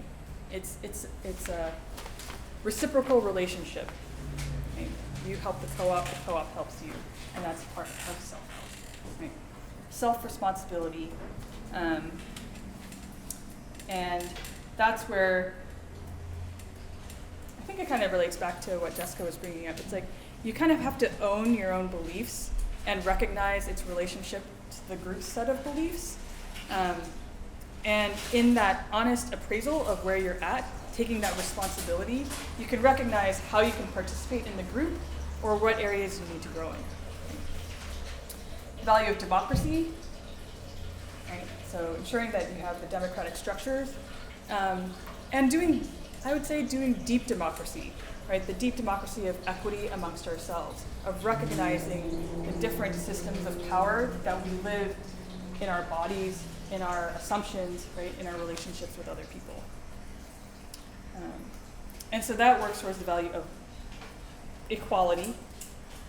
So each member should benefit in the same rights as everyone else. I jumped to this already, but equity, right? Doing that equity amongst ourselves so that we can be equal, so that we can have democracy. Solidarity. And that kind of goes back to the self-help, right? Is that you are helping yourself, you're taking responsibility for who you are, what you can contribute to this cooperative in the act of solidarity. So those are the values. that then inform the principles. Does anyone have questions about those values before I move on? I think I missed one or two. Can you do a quick rundown? Sure. There's 6 of them. I'll popcorn it. Anyone want to go first one? Lavelle, yes. Second? Yes. Third? Democracy. Fourth? Deep democracy, yeah.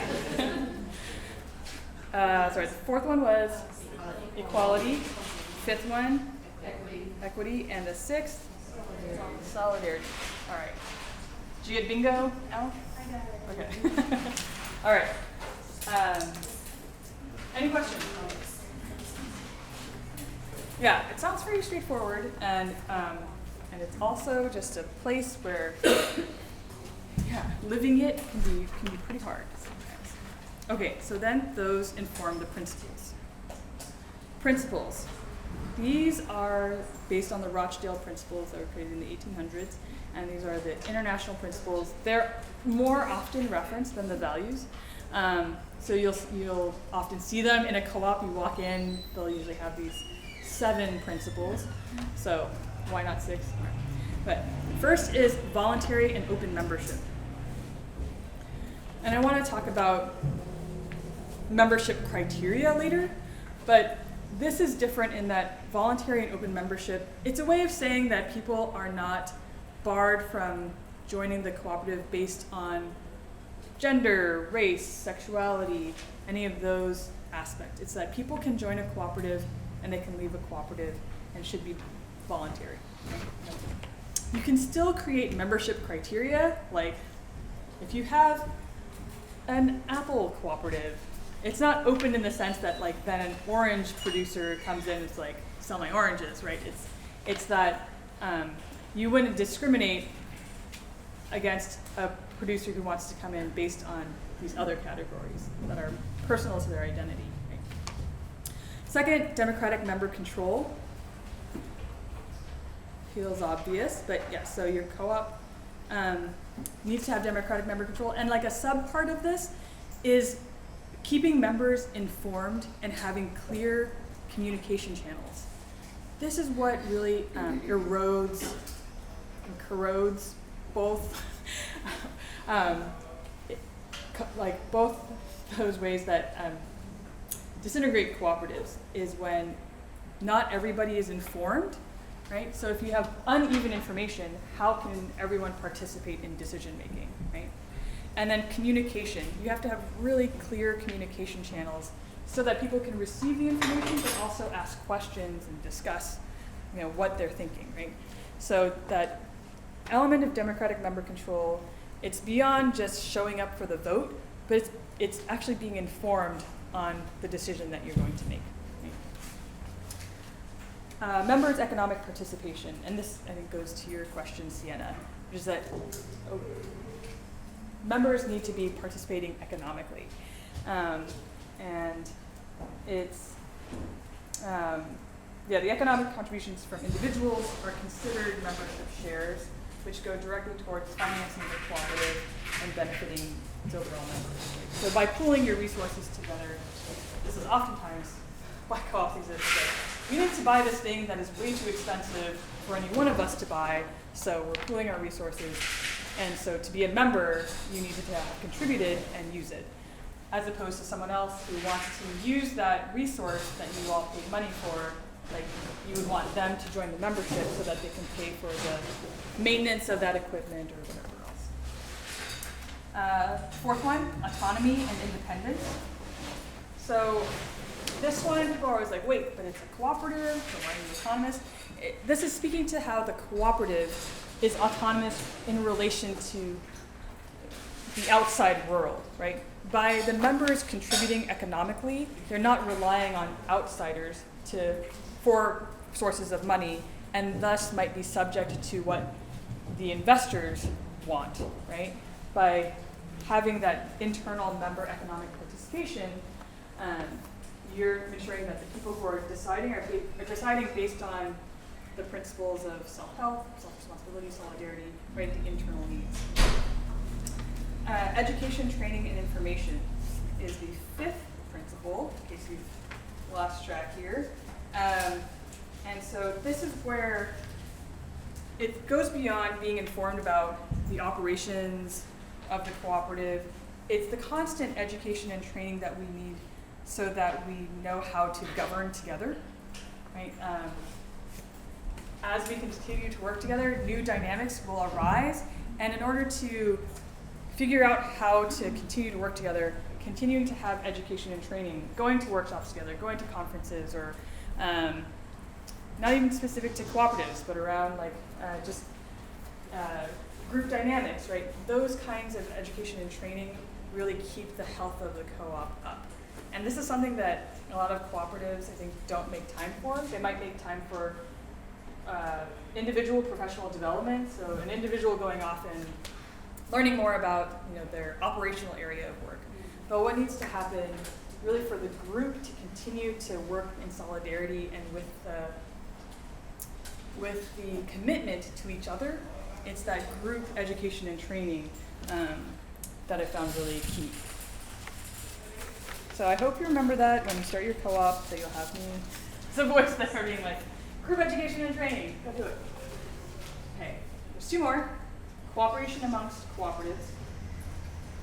And so this really breaks away more from the broader economic system that we're in, right, which is that of maximum competitiveness so that individuals can gain as much as they can. Instead, cooperation amongst cooperatives is a principle that even as you develop your own cooperative, you're part of a larger ecosystem where the success of others, based on their own respective autonomy, right, doing things that make sense for them so that they can thrive, cooperating with each other so that you can continue to have these scaled up gains, right? Again, benefiting the individual and the cooperative, that the cooperation amongst cooperatives helps us build just a better society where everyone can thrive, right? And then the last is concern for community. So while co-ops should support their members and local community, they should also be concerned about the development of the cooperative movement on a global scale. So it's not just the regional community that we're in, which oftentimes is easy for cooperatives because you're living in the place where you're working and have the concern for the community that you're in because you live there. But beyond that, it's the global cooperative community. And you'll see if you go to the co-op conference next week, I am impressed every year. I used to work at the California Center for Cooperative Development, which is hosting the co-op conference next week in San Diego. And I just, it was just so easy for me to get donations every year, calling up other co-ops that were just like, yeah, okay, great. I'm gonna send you our giant box of cheese and also some of our members to come along and be a part of this training. So that co-op community of people wanting to share all the goods that they've produced, the knowledge that they've accumulated, and being a part of the co-op community, it is really rich, and I really hope you get to come to the conference next week and see us all in action. Where is it? It's going to be in Point Loma. Yeah, and I think they still have open spots. It's $385, I believe, for the 2 days. But like co-op consultation, usually like thousands of dollars, so it's worth it to go for these 2 days and not just hear these different panelists, but also be able to meet a lot of the co-op professionals out there and just keep that relationship going. How do I find it on the web? Or? I think as a follow-up email, Yeah, there will be a link. Okay. Yeah, and I think that there are still some scholarships available on the site, on their website. So when you register, if you click on the scholarships, I think they do like half, they do a reduced rate.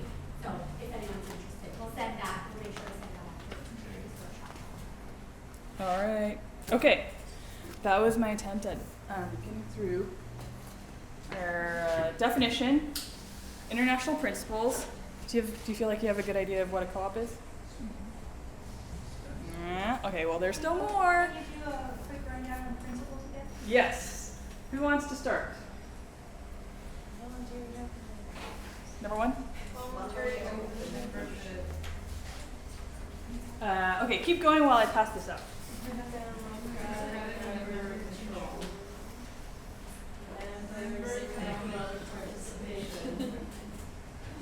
Autonomy, independence, education and training, cooperation amongst cooperatives, concern for community. Concern for community. Okay, great. Thanks, everyone. Okay, so now that you have a pretty, it's one for every two, yeah. Now we're going to test your knowledge of, you know, what a co-op is. So, partner up. Each group is going to get a little worksheet. It's double-sided, and just write, discuss together if you think the company that is represented by the logo is a co-op or not. Dan already gave one away earlier, which is okay. So the freebie, Sunkiss. Oh, yeah. I think so. I don't know if that. It is actually. It's like the. I just don't know how they're structured. I think they're dairy co-op.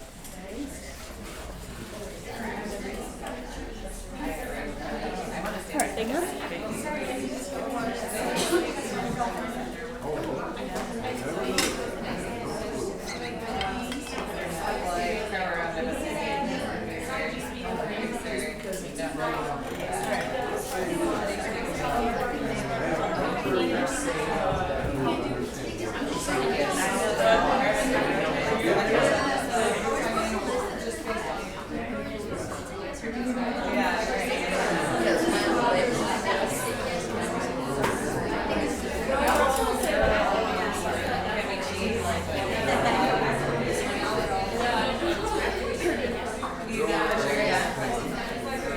It is a very thick piece of paper. It is just one, though.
All right, 2 more minutes.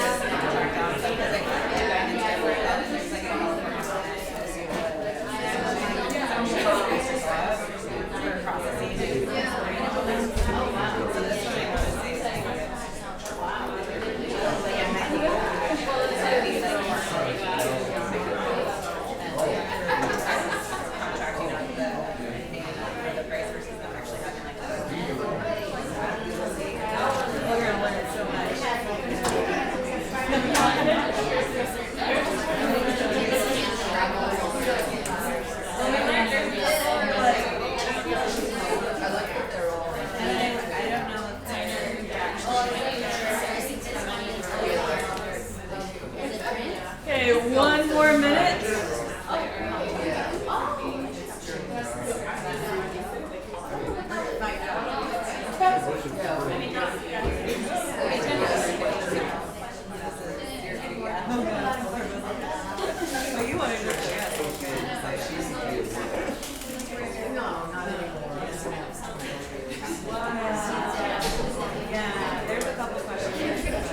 All right, okay, wrapping it up, wrapping it up.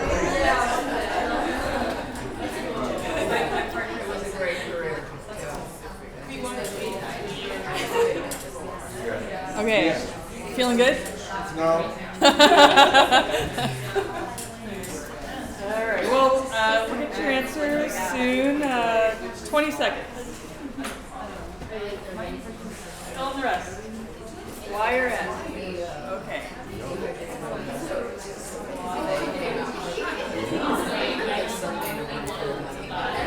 Okay.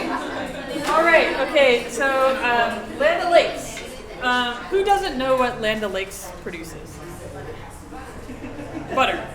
I think their slogan is now butter it up or something. Trademark or something like that. All right, so who says Land O'Lakes is not a cooperative? No? Who said yes? All right, okay, yes. Land O'Lakes is a cooperative. Sorry, Carmen. It is actually the third largest cooperative in the U.S. Yeah, and it has 1,959 direct producer members. How many? 1,959. And they have 751 member cooperatives, 9,000 employees. Right, so third largest. You got a lot of people, right? And So they. it's a producer co-op? It's a producer cooperative, and they produce 12 billion pounds of milk every year. Yeah, right. So 12 billion. Yeah, I know. Yeah, so yeah, butter it up indeed. All right. Okay, so yeah, that's a Land O'Lakes, great example. Giant co-op still in existence. We're now sun-kissed. We all knew the answer was yes. So I'll just go ahead and read more about it. Tell you more about it. It's the largest fresh produce shipper in the United States. I am definitely tooling you up for winning any trivia game on cooperatives here, or on ag co-ops. Yeah. Okay. It's also the most diversified citrus processing and marketing operation in the world, and it is also one of California's largest landowners.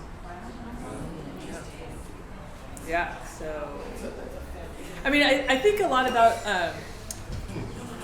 the work that I've done at Minnow and with minoritized farmers to try to get land, and I am also trying to learn from these large cooperatives of like, well, they've done it, so how can we do it? And then for more people, right?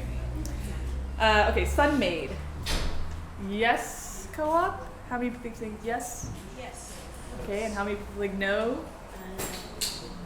Nobody? You kind of said nah? Okay, well, it is a co-op. Sunmade is made up of about 850 farmers. And what's interesting is that they all grow within a 100-mile radius of the processing center. So yeah, it's pretty small for being pretty big. Okay, treetop. Yes. Yes? Okay, who says no? This is not like a shaming thing. I'll just, yeah, okay. So, yes, it is. It's the first grower-owned fruit processing cooperative in the United States. There are 1,100 apple and pear growers in the cooperative, and they're mostly in like Washington, the Pacific Northwest, and majority from Washington. All right, so then the next one I deviated from the agricultural producers, but still in this vein. Okay, Associated Press, which is where a lot of us get our news stories. Yes, co-op or no? Yes. Yes. Yes. Associated Press is a cooperative. And they started in the 1800s during the Mexican-American War. And I mean, you can imagine, right? It's like where people were very dispersed and wanted to get news aggregated. So it made sense for these journalists to bring their stories together. Okay, Blue Diamond. Yes. Yes. Yes. And it serves 3,500 almond growers, which helps make almonds one of California's largest exports. So no surprise there. But yeah, 3,500 members. Okay, and the last one, Ocean Spray. Yes. Yes. They are, and as a child of the 90s, I know them for their craisins. You remember their release of craisins in the 90s? So they have 700 member growers, and they employ 2,000 people, with sales of 1.2 billion, and they account for 70% of North American cranberry production, and they invented the first juice boxes, which now are Tetra Pak. Yeah, but anyway. So, great. I hope you feel good about your answers. They're all yes. And just like last time, I'll try to mix it up. But yeah, so yes, Connie. Well, that's a fair question. I mean, I think, you know, I think the point is that some of these would think that, oh, these are co-ops, you know, but are they held to any level of accountability for Yeah. And maybe this is a later answer, but that comes to mind is like, these values and principles, I don't necessarily think of ocean spray, I think, you know, equity, but maybe they're doing something I don't understand. Yeah, I think that's a really good point, Connie, is about just like, are these co-ops being held to the co-op principles? And I mean, they're so big that it's hard to do, but it brings up a good point that, you know, co-ops aren't necessarily like seen as a good thing amongst all farmers. And for me, coming from the work of like trying to build community power amongst groups that have been really marginalized and oppressed, like I'm like, co-ops are great, and like that's where I come from, like that's what I grew up in San Diego with, like, you know, City Heights, like neighbors, all of us like growing food together, right? And then when I got into doing policy work, I went to DC and was talking to this policy advocate who's a dairy farmer in Vermont, and you know, we were talking about the Farm Bill. This was previous Farm Bill. Anyways, and I was saying like, yeah, we need to build in more language to protect cooperatives, and to him, co-op is a four-letter word. It's like for him, co-ops in Vermont, the dairy co-ops got so big that they would just push out any small producer from getting into the stores or whatever else, right? So it's like they might have followed the principles of cooperatives amongst cooperatives, but there's this idea of like, well, it's cooperation for us, you know, and if you're not a part of it, you know, then you're not benefiting. And so I think what we do need to do though is hold people to account, right? And for as much as we can is to practice not just the principles of cooperation amongst cooperatives and assume that someone else has to be a cooperative to be a part of it, right? But really the principles of equality and equity, right? And of being inclusive so that people can be a part of that cooperative and be stronger together. And I refer back to the definition, right? And how I pointed to like how just having a service, I think is valuable, because by being focused on this one thing that you know you have in common, it actually can be more inclusive than trying to name all these other things.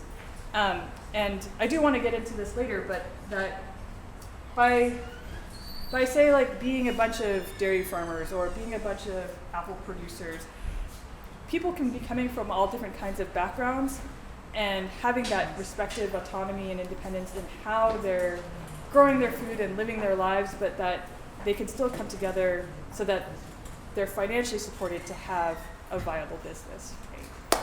So, yeah, I think just going back to your point though, that like cooperatives can be used as a tool to continue a kind of exclusion and solidification of power amongst a few.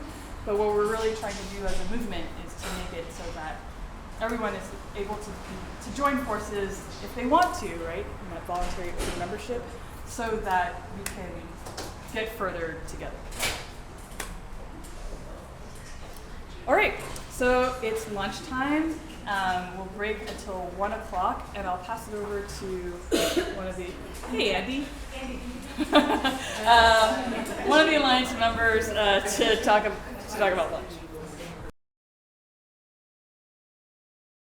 So I also want to, also like to have some time where I get to hear more from you about like these specific questions of like scenarios where you're like, I've heard about this happening in a co-op. Like how do you deal with that? I think that was coming up a little bit earlier too. So maybe just feeling it out for you, like how much do you want to spend on the kind of like nuts and bolts, like this is the startup process, versus like having some more time for like the questions and answers, getting into successes, but also like based on some detailed questions that you have. I think I would love to do questions and answers personally. Okay. Everything is good. Okay. Thank you. All right. No, yeah. Thank you for voicing your preference. How about this? Is anyone like I'm not leaving until I hear the nuts and bolts? Yeah, I'd like to hear how they're Or flowing. my proposal then is that if we don't spend time on that, then we could get sent like comprehensive like resources on the how to start or the starting points, I guess. The processing. Yeah. That sounds good. In terms of resources, I'll just name that like what's out there, like cooplaw.org, which for those of you who've already been to these previous workshops, it's been sent out to you. And just to name, cooplaw.org has many examples of bylaws, articles of incorporations, and all the legal things that you need in order to incorporate as a cooperative. And yeah, when it comes to some of those steps though, because it is state specific and then sector specific, another resource would be the California Center for Cooperative Development, cccd.coop. cccd.coop. They're the ones hosting the conference next week. So they have some resources. And I'd say, from what I've seen, there isn't really anything out there that goes step by step the way this workshop will. So, so based on what you just said, I think what I'd like to do is at least name those steps and then point to those resources. And if I don't do it here, it'll be in the follow-up email. So anything that can be elaborated on outside of this, I'll point to that so that we can move into the Q&A. Does that sound good? All right. So let's talk about the structure of an agricultural producer cooperative. And what I want to differentiate between is, again, there's governance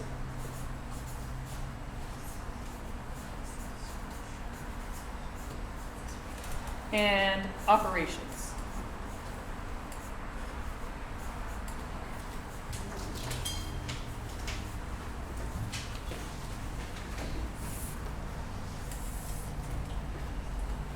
So reiterating from before, so governance is the oversight of the business in terms of its policies, even its culture, its values, principles, purpose, right? And its sort of longer term impacts. So when we talk about governance decisions, that is something that all members have input over. Right? So when we go back to our definition of a cooperative, that it's democratically owned, we're talking about governance. That ownership is through the governance structure, wherein there are members,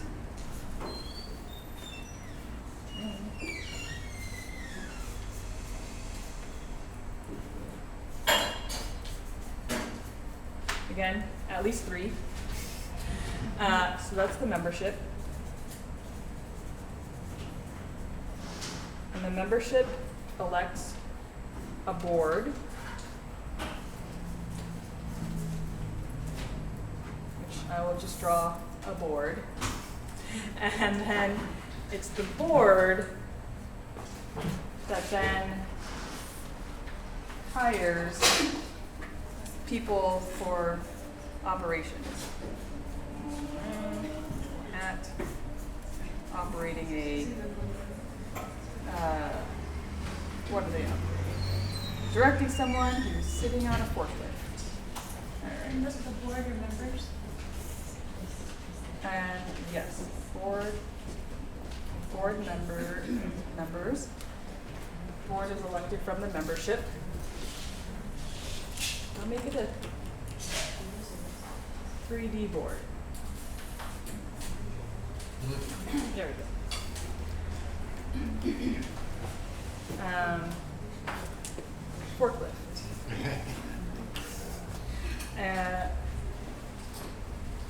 And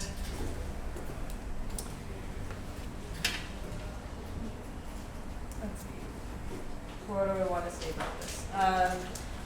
So the members, they're going to have their own criteria, right? So you mentioned that earlier, is that in order to be a member, you have the criteria in terms of what they're contributing, what they're expected to be producing, what they're contributing. And then when they elect a board, you also want to have the specific board rules. At incorporation, there's going to be the president, the secretary, and treasurer, at the bare minimum. And then they would hire that general manager. So the board, that's sort of the main site of decision making. And they also will present to the membership and have elections for both board members and then also policies. The minimum is once a year.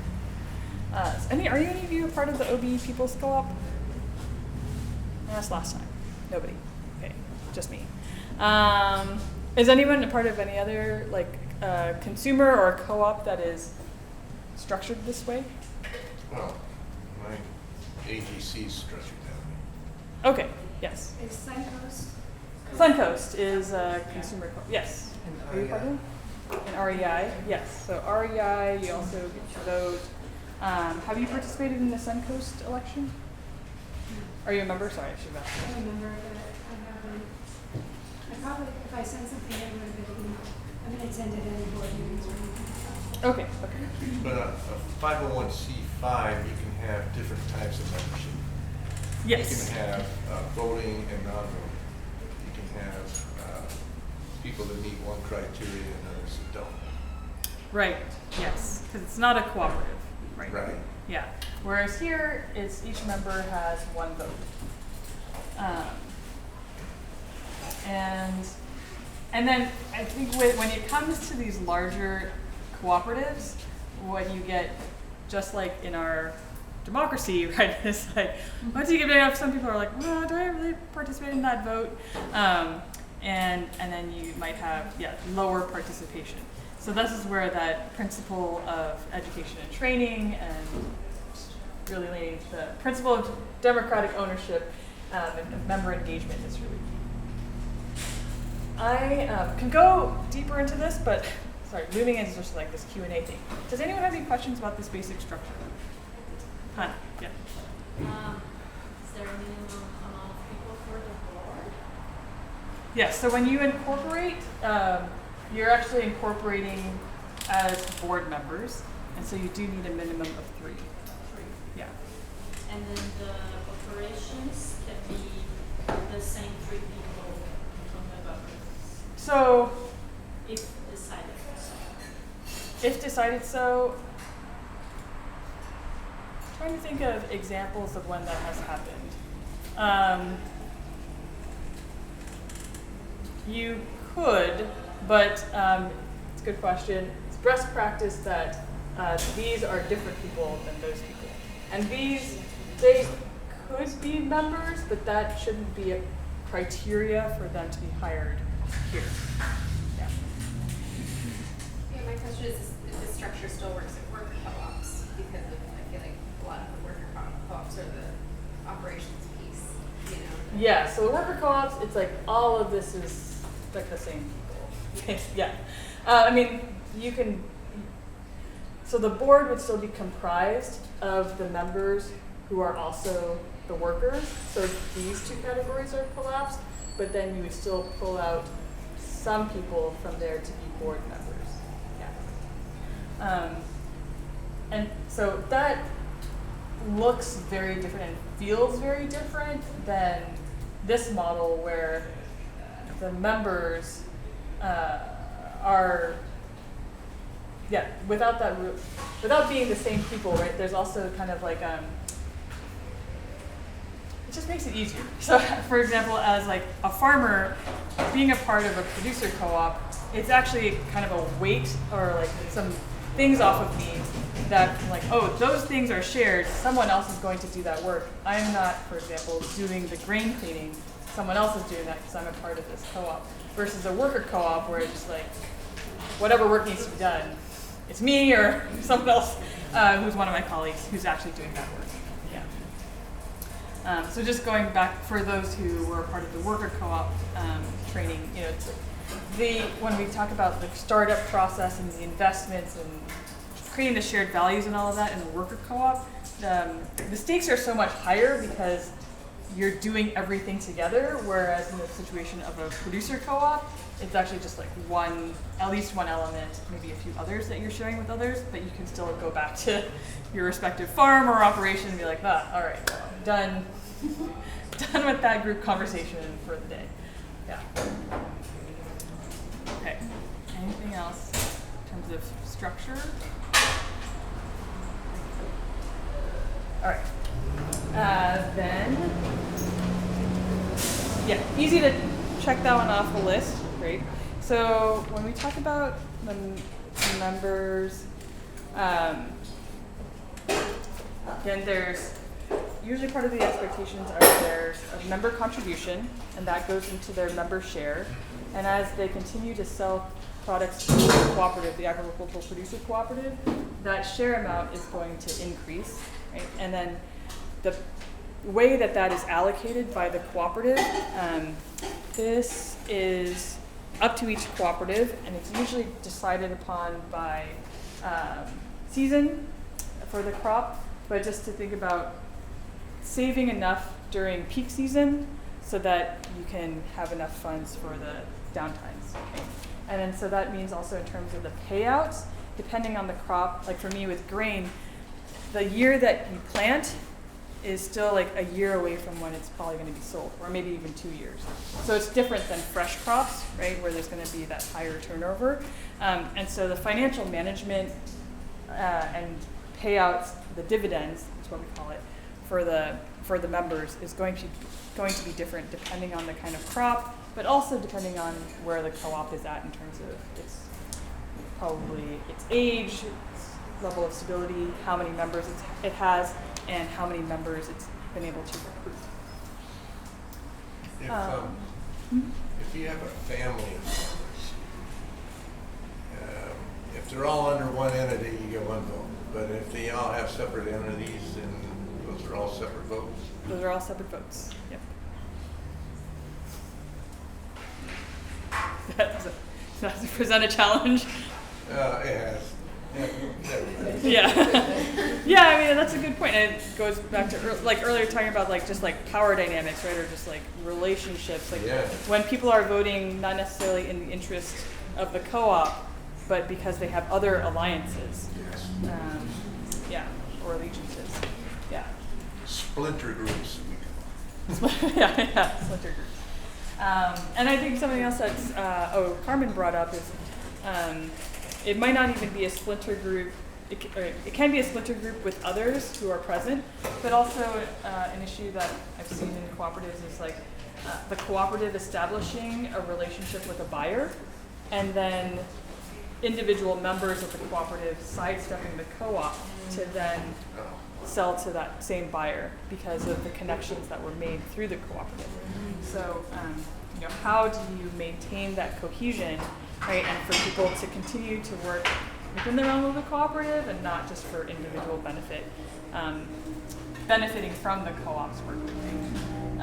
Free riders. Okay, so getting through that decision-making process. this distinction between governance and operations is really helpful for, especially for smaller startups, is to differentiate between like what is a governance decision and what's an operations decision, so that no one group is overtaxed with way too many decisions. This is often what I find as a challenge for startup cooperatives, is that they're like, wait, are we having a board meeting about this, or is this like just someone's jurisdiction as like director of our like animal husbandry program or whatever. So it's important to make that distinction. In terms of decision-making processes, Sienna had asked that question earlier, so I'm wondering if there's anything else that you have questions about regarding decision-making processes. So I had gone over consensus, modified consensus, gradients, yeah. Can you give an example of like a decision that would come up where that might get emotionally people are like, is this a governance decision or is this an operational decision? Yes.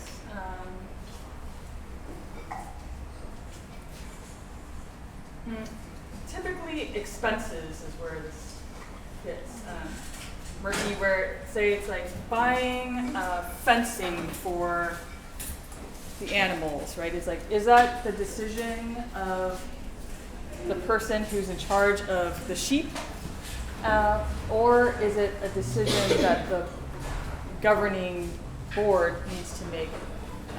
Because it's also relative to how large of a budget the entity has. So if it's like the fencing costs $400 and they only have $600 in the account, right? Because of how large it is in proportion to their budget, it actually affects the longevity and sustainability of that entity. And by that, maybe it's like $600 currently in their account. They have like a bigger cash flow or something, right? But that's just like an extreme example of a situation where it's because of the proportions, then it would maybe register as a governance decision. And then so usually in your policies you want to have this budget instead of thresholds for spending.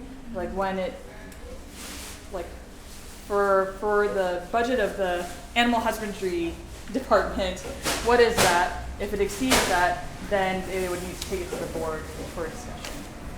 Yeah. Sorry, it got really stale and warm in here. Okay. Is there a fan? Yeah. Okay. Thanks. All right. Any other questions coming up? Decision-making process questions. Membership, recruitment, member happiness.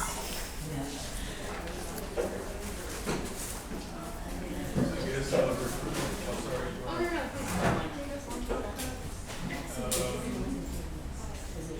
there a common template that successful co-ops use to recruit members? Is there, I guess, patterns or metrics that are good to consider for bringing on someone? I mean, I know it can be case by case, but maybe is there a general one or a general list of things that you should include this before you recruit someone? Is your question, Jose, about, is it membership criteria or is it recruitment process? And by recruitment, I mean like the process of finding people and letting them know about the co-op. And then what I heard from your question sounded a bit more like, what's the process for bringing them on? Or maybe the other part is like, what should you be looking for with members? Yeah. So in terms of what you might want to establish as membership criteria,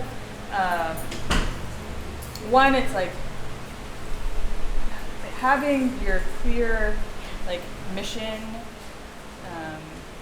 goals, and your job descriptions set out, as well as your values and principles are really key.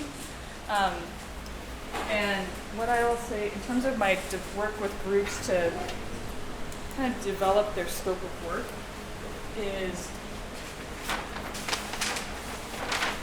we go through a process where we establish the shared vision, which is like thinking about what is the world that you want to live in, right?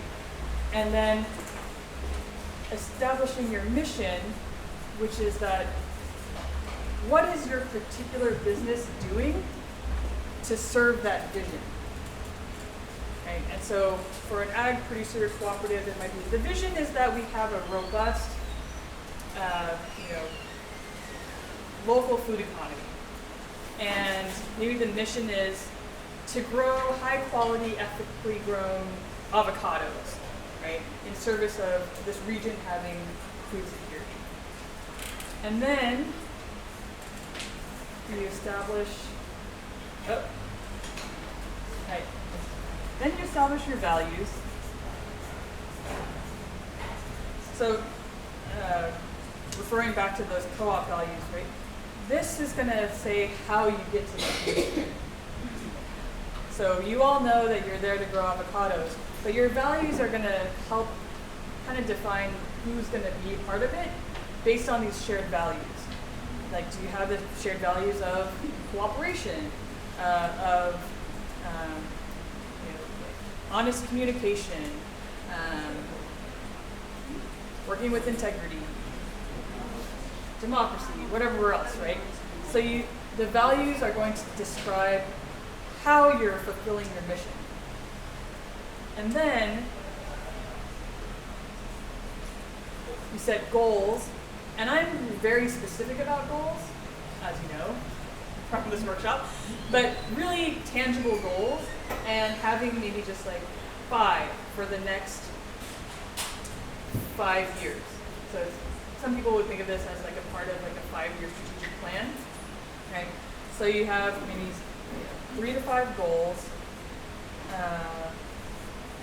with a set time frame, right? And you really want to be specific. That it's not just like goals that you might meet someday. Like, people want to get things done, right? It's like you have a goal of making sure that you're selling to like 20 new markets or something, right? Like having those really specific goals, and then having the objectives. So, say for example, trying to sell to those 20 new markets. Some objectives are like we need to make sure that we have a really strong marketing plan, information about these avocados, right? You need to lay that out.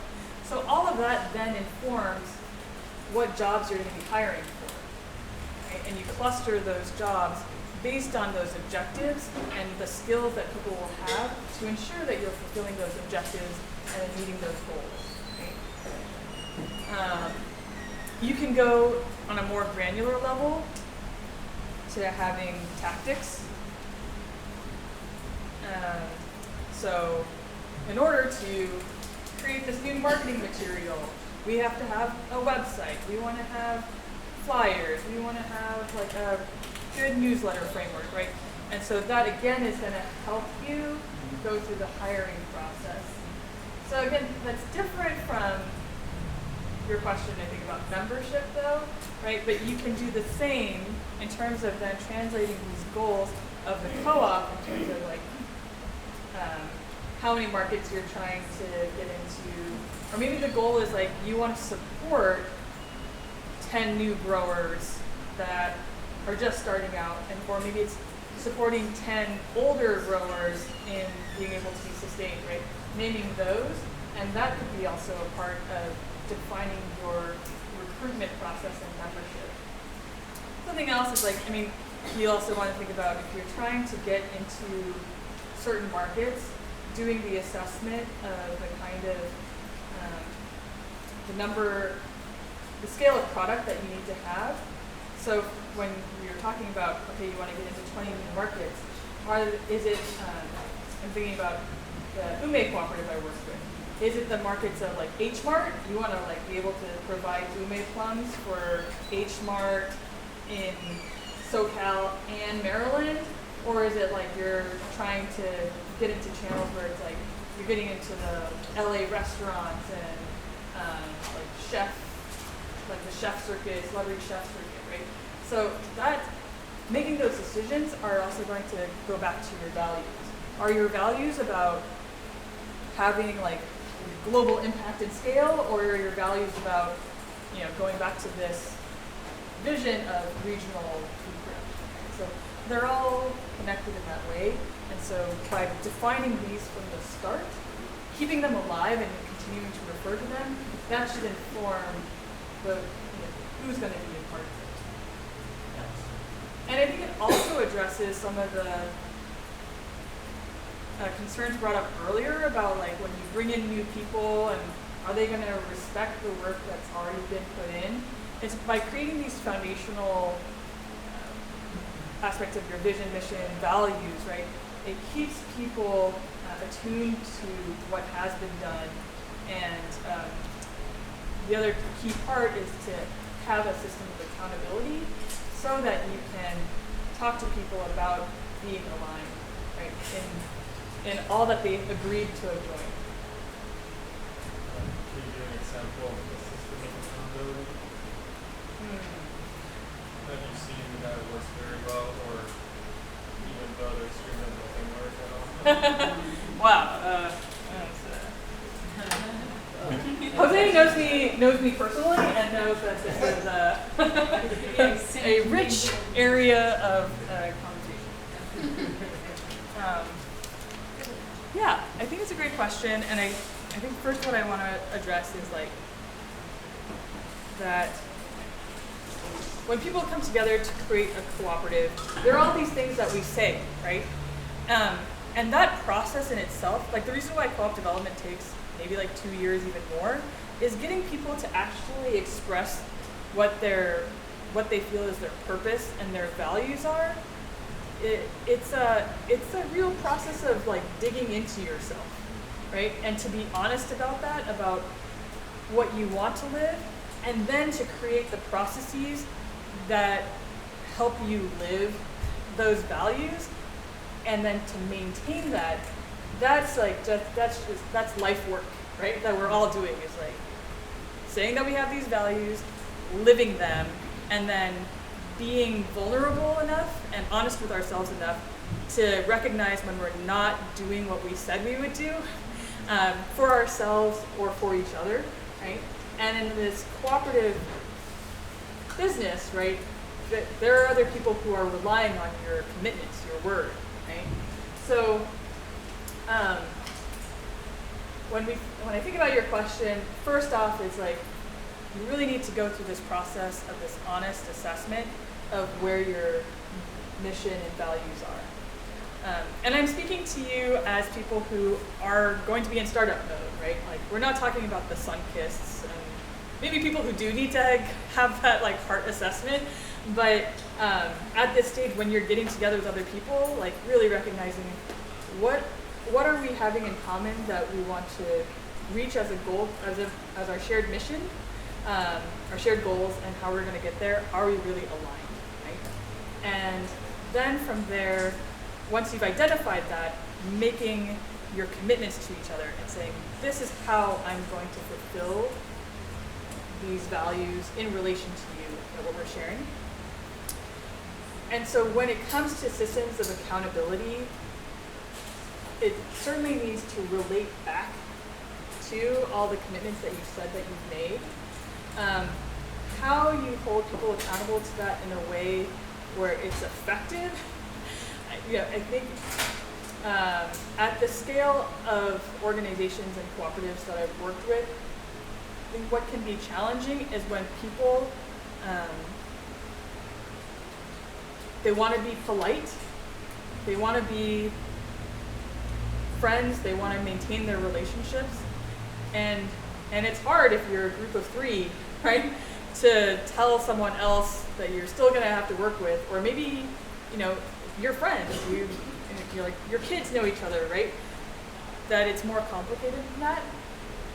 And that this is actually where I've started to kind of learn more from the conventional business world, that referring back to what we've written, what we've agreed to, and using the framework of the business can help alleviate the feelings of the emotional, relational burdens. And I think what's also key is having a set process and time, like set times for giving each other feedback, right? So that it's not a surprise, right? And it's not only in times of where there's tension that things are brought up, but actually having, this is like the ideal role of like a regular staff meeting, right, or membership meeting, is to designate times for gratitude as well as for honest feedback. So what I suggest groups do is that they have standing meetings for discussion, quarterly retreats for more substantive discussion, and then also planned times for reflection after a major project is completed. And that the materials for reflection are already in place.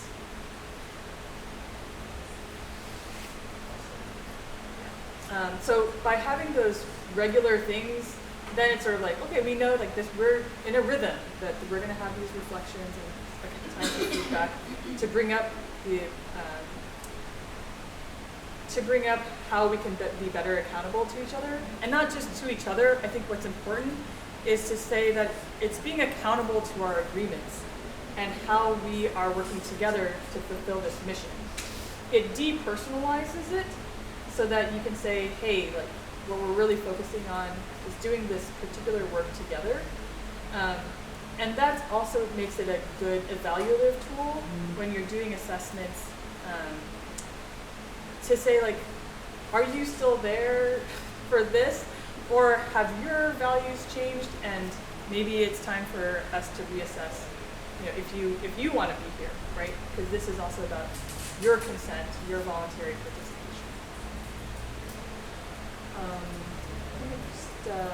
Would it be any shorter than the 2 years if the business is already established?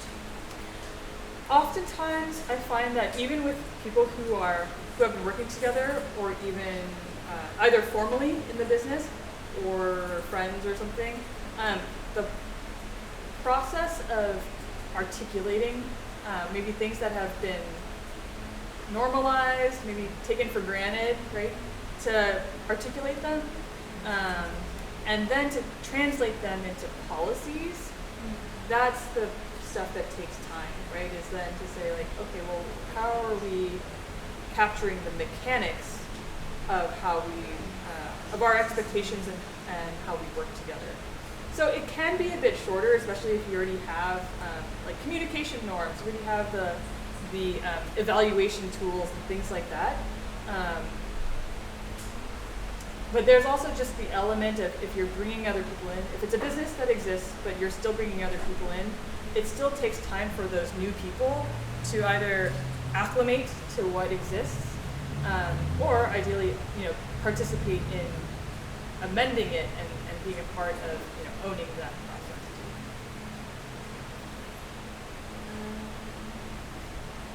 Can I answer your question? Yes, thank you. Very helpful. Yeah, for membership. So yeah, going over this slides. There's something else that I want to say about accountability. Yeah, you just want to also be able to document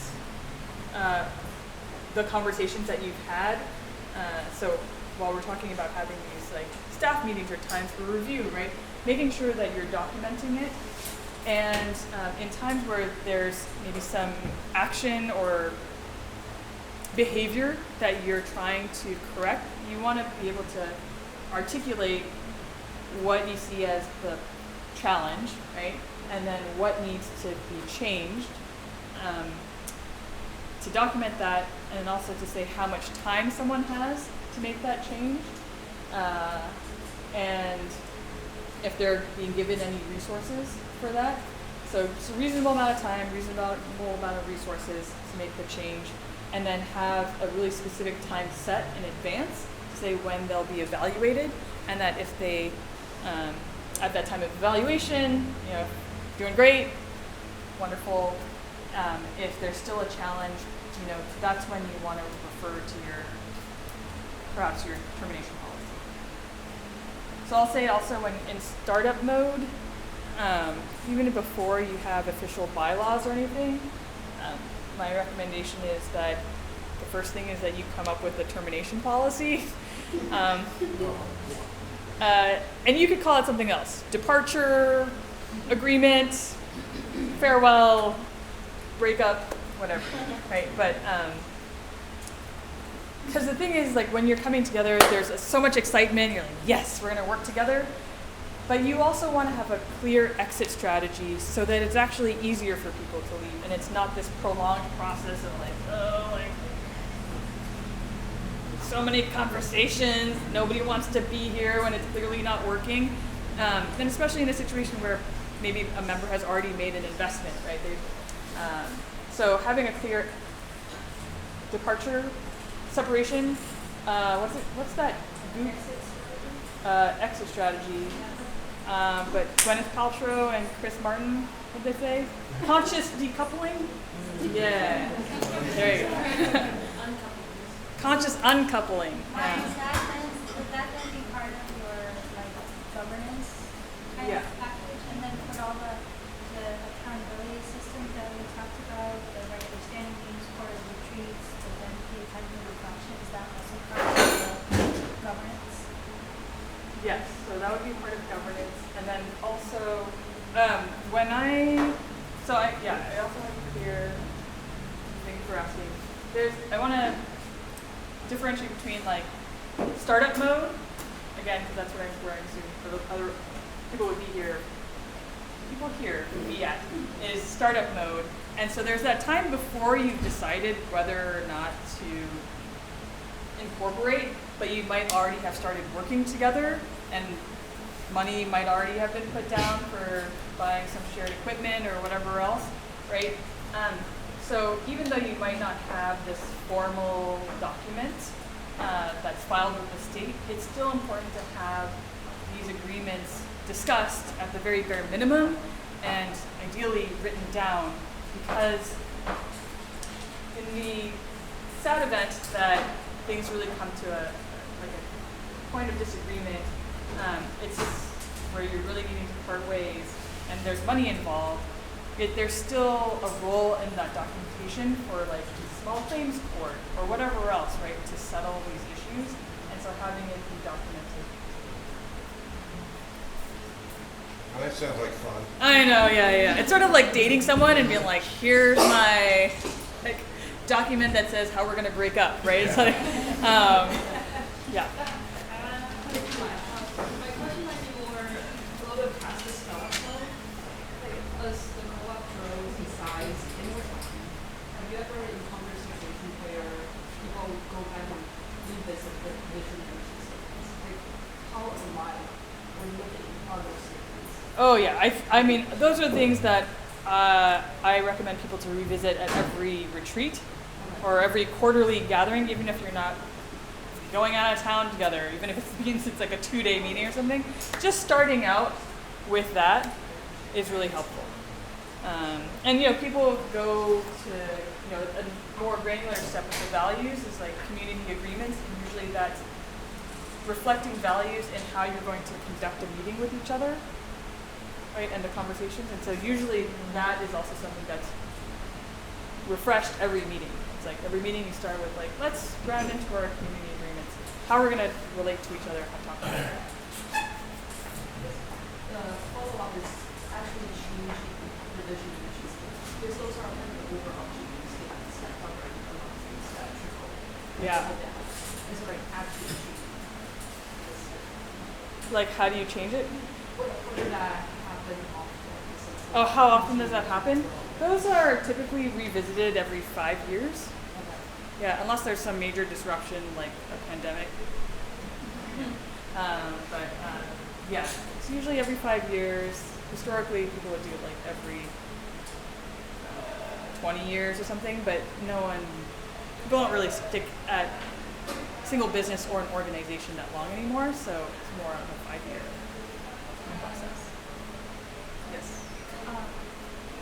I'm reflecting back on what we were talking about in the beginning about like how so much of our daily lives, since this historical perspective on cooperatives, and as we as we're talking about all these sort of measures for accountability, and we're all kind of like, you know, I think regardless, it goes back to your point from the beginning of regardless if you're going to develop a business or whatever, I think these are all things as we were going through them, there's like those like reminders for myself and like both my professional and my personal life of revisiting like how do I want to engage, you know, and like not taking those things for granted, you know, because I think sometimes, I don't know, I mean there's like these buzzwords in which we talk about things and we have these ideals about, you know, inclusion and how we're going to do this and how we're going to do that, but I think until you get onto a level where you talk about, okay, we're going to have a standing meeting for this, and then, you know, this is sort of the course of it, and we're going to have it documented. I think like that creates more of, like what you said, accountability, and that is not exclusive to cooperative business development at all. Right. Yeah. Yeah. Thank you, Elle. Yeah, it's definitely like this is just it's our respective life projects, right? It's like how do we live out our values, our goals, be accountable to it, and then when, like, I mean, you can think about in your own lives when you haven't been accountable to something that you said that you've done, right? And like who's going to be there to check you on it? And this goes back to the value of self-responsibility, right? It's like the first person to do that is you, and then unfortunately if you didn't do it, then someone else will point it out, so you have to deal with that. And I think going back to Jose's question about like what gets in the way, so I did mention sort of like even if you have these set times for reflection, for feedback, accountability, and all of that, in a small group those can get delayed. Someone can be like, oh, I'm sick, I've got this other thing going on, I'm taking vacation or whatever. It gets delayed, and that's a challenge. And you want to be compassionate of like, oh yeah, that person was sick or whatever. But it's actually sticking. Even if someone else is not sticking to their word, you still have to try to stick to it. And it's not about being mean or impolite. It's actually just trying to be working in honor and service of what you had all agreed to in terms of serving that mission. So it is something that I've seen groups challenged with, just the accountability. I mean, you know, this is a fun space to explore what we have in common. It's an important process, and at the same time holding us accountable to it when it's hard, when the pressure is for us to be different from what we aspire to be, right? And that's always happening, right? It's like the good in us is like often challenged, right? So stepping outside of what we think of as politeness norms, you know, it's trying to set aside these other allegiances, right, for this is key, and trying to cultivate a culture where people will want to share honestly and receive that feedback and feel like they can grow is also key, right, to accountability. So it's not just these steps that I had named of like, okay, you have these meetings and these evaluation tools. It's also, it's more proactively creating the culture where people want to grow and have that honest communication so that they can continue to live their values. Yeah. Are there templates available online or somewhere that we have a format of a template of an agreement or a termination, separation letter, things like that? Yeah, cooplaw.org is going to be good for that. That's the source of all this? For policies, yeah, they're going to be good. Yeah, and I think this conversation though about like accountability and like creating the culture, that's the stuff that makes it take much longer, right? That even if you've been in business, it still takes 2 years to even figure out and practice the culture that you want to set, especially amongst like 200 people, right? So that they feel like, hey, this is worth it. I enjoy this. I feel like there is this economic benefit that I came for, that service that's being provided, as well as just being like, yeah, I'm serving a local community because I live in it and I want to keep living in it because I like being here and with these people, right? So I think that realm is, there are not very many resources on that. I mean, I think not in the specific to the co-op world, there are resources out there for developing just like organizational culture and things like that. I think nonprofit AF is good at identifying some of those areas, even though they're nonprofit and they work in service of, or the person who wrote that blog is has worked in that sector. But you know, they're very honest about these specific challenges and then how do you develop the structures and culture to overcome them. Yeah. Okay, so we're good on time. I want to say that, okay, so we talked about the financial contributions, the contribution. At startup mode, you want to do a business assessment, a feasibility assessment, and this appraisal of how much the startup is going to cost, and usually based on that, that's how you determine what the initial member shares are going to be. And then, so feasibility study, anti-choice evaluation. Does a co-op make sense, or does continuing to be like a 501c5? Yeah, that makes sense. And then after that, if you decided, yes, co-op makes sense, then you would submit your incorporation documents. So that's articles of incorporation and then your bylaws. And you can submit, this is being recorded, but anyways, you can submit kind of a very like basic set of bylaws initially just so that you can get started and get people paid. And then you can amend those bylaws by going through your voting process to amend the bylaws, and then you resubmit them to the state. Does the board have the right to change bylaws usually? Yes. And you also want to have enough money in your bank account to pay the filing fee, and then to also create a business. Yeah. So those are the basic startup steps. And as I've mentioned before, these steps are the technical ones that you need for the state to recognize you as an entity, and that is different than the steps that you want to take as a group so that you can work together. And so that's where I go back to this, that even though it's not the stuff that the state wants, I encourage groups that are starting up to start here,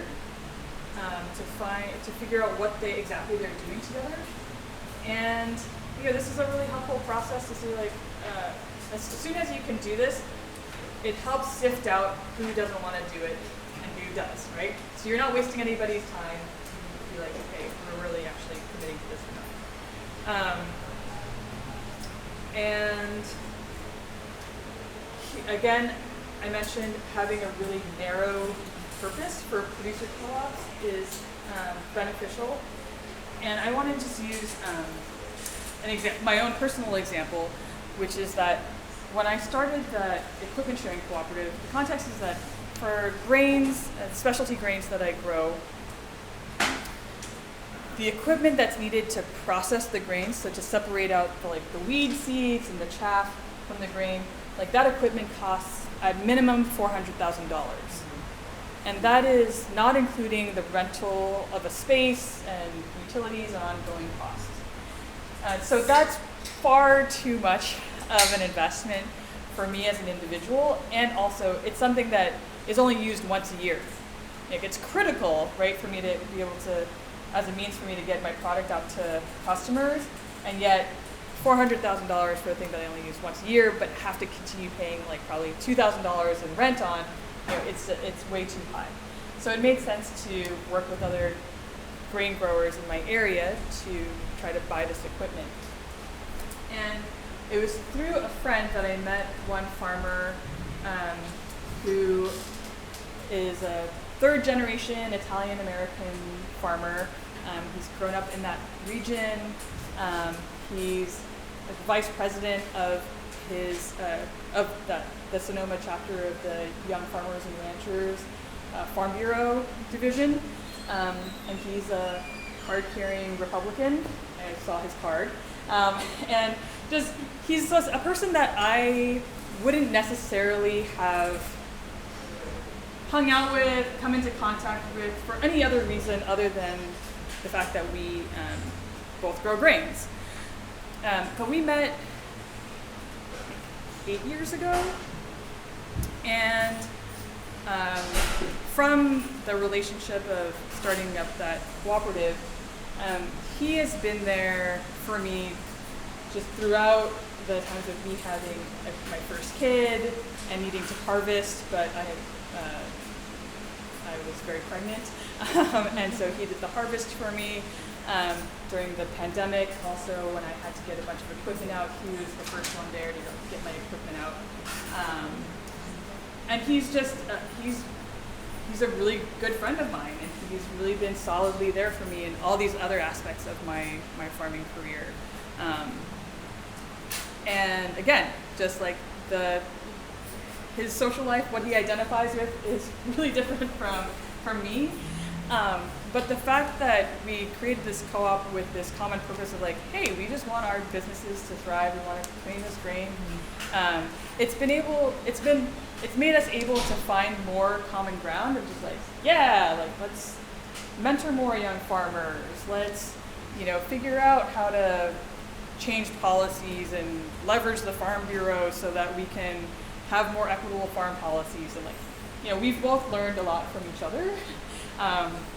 Very eye-opening experiences, such as when he took me to the Italians only portion of this bar, except he didn't know that because he was always welcomed in that part of the bar, and I was like, I don't think I should be here. He's like, no, it's fine. I was like, look around, look at that giant deer head. I don't know.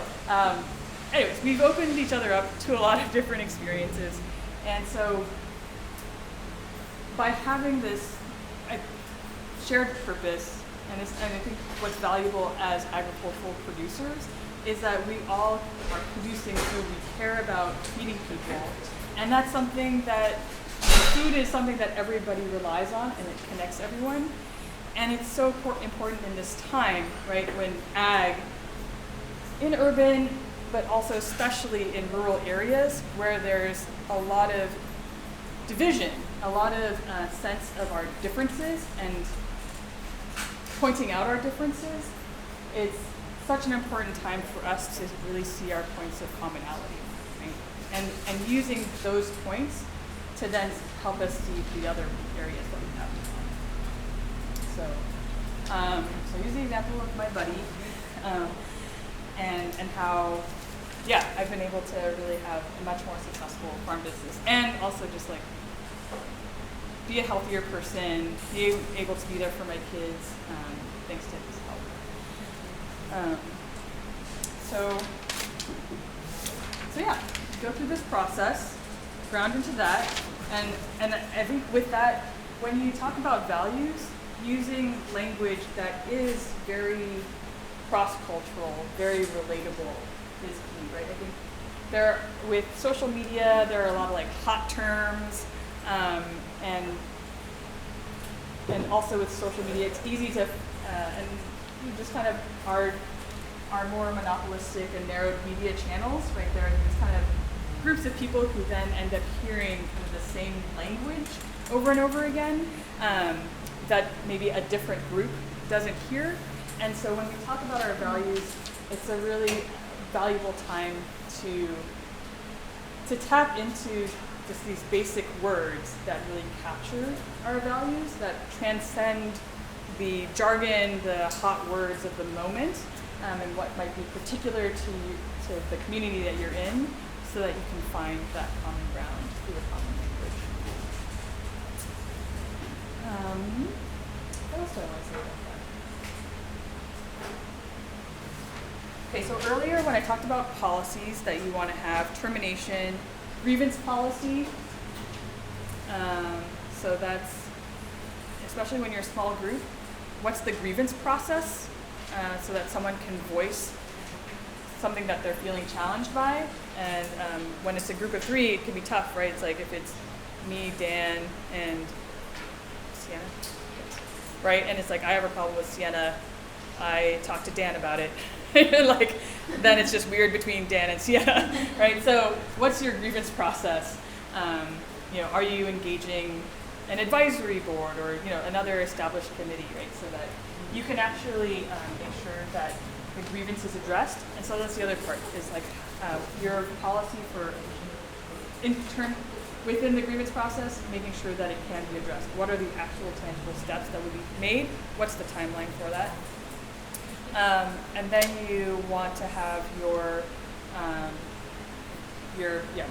membership criteria in place, and their responsibilities, membership. So how to get in and what you're expected to do while you're in there. And those are the key, like, formative initial policies that I recommend groups have. Yes. Yeah, with what you were talking about, the earlier example of sidestepping and a grower going around selling to the same buyer, would that be like a conflict of interest policy, or is Yes. that part of the? Yes. Yeah, okay. Yeah. So conflict of interest policy as well, and so so those kinds of caveats that you also want to have.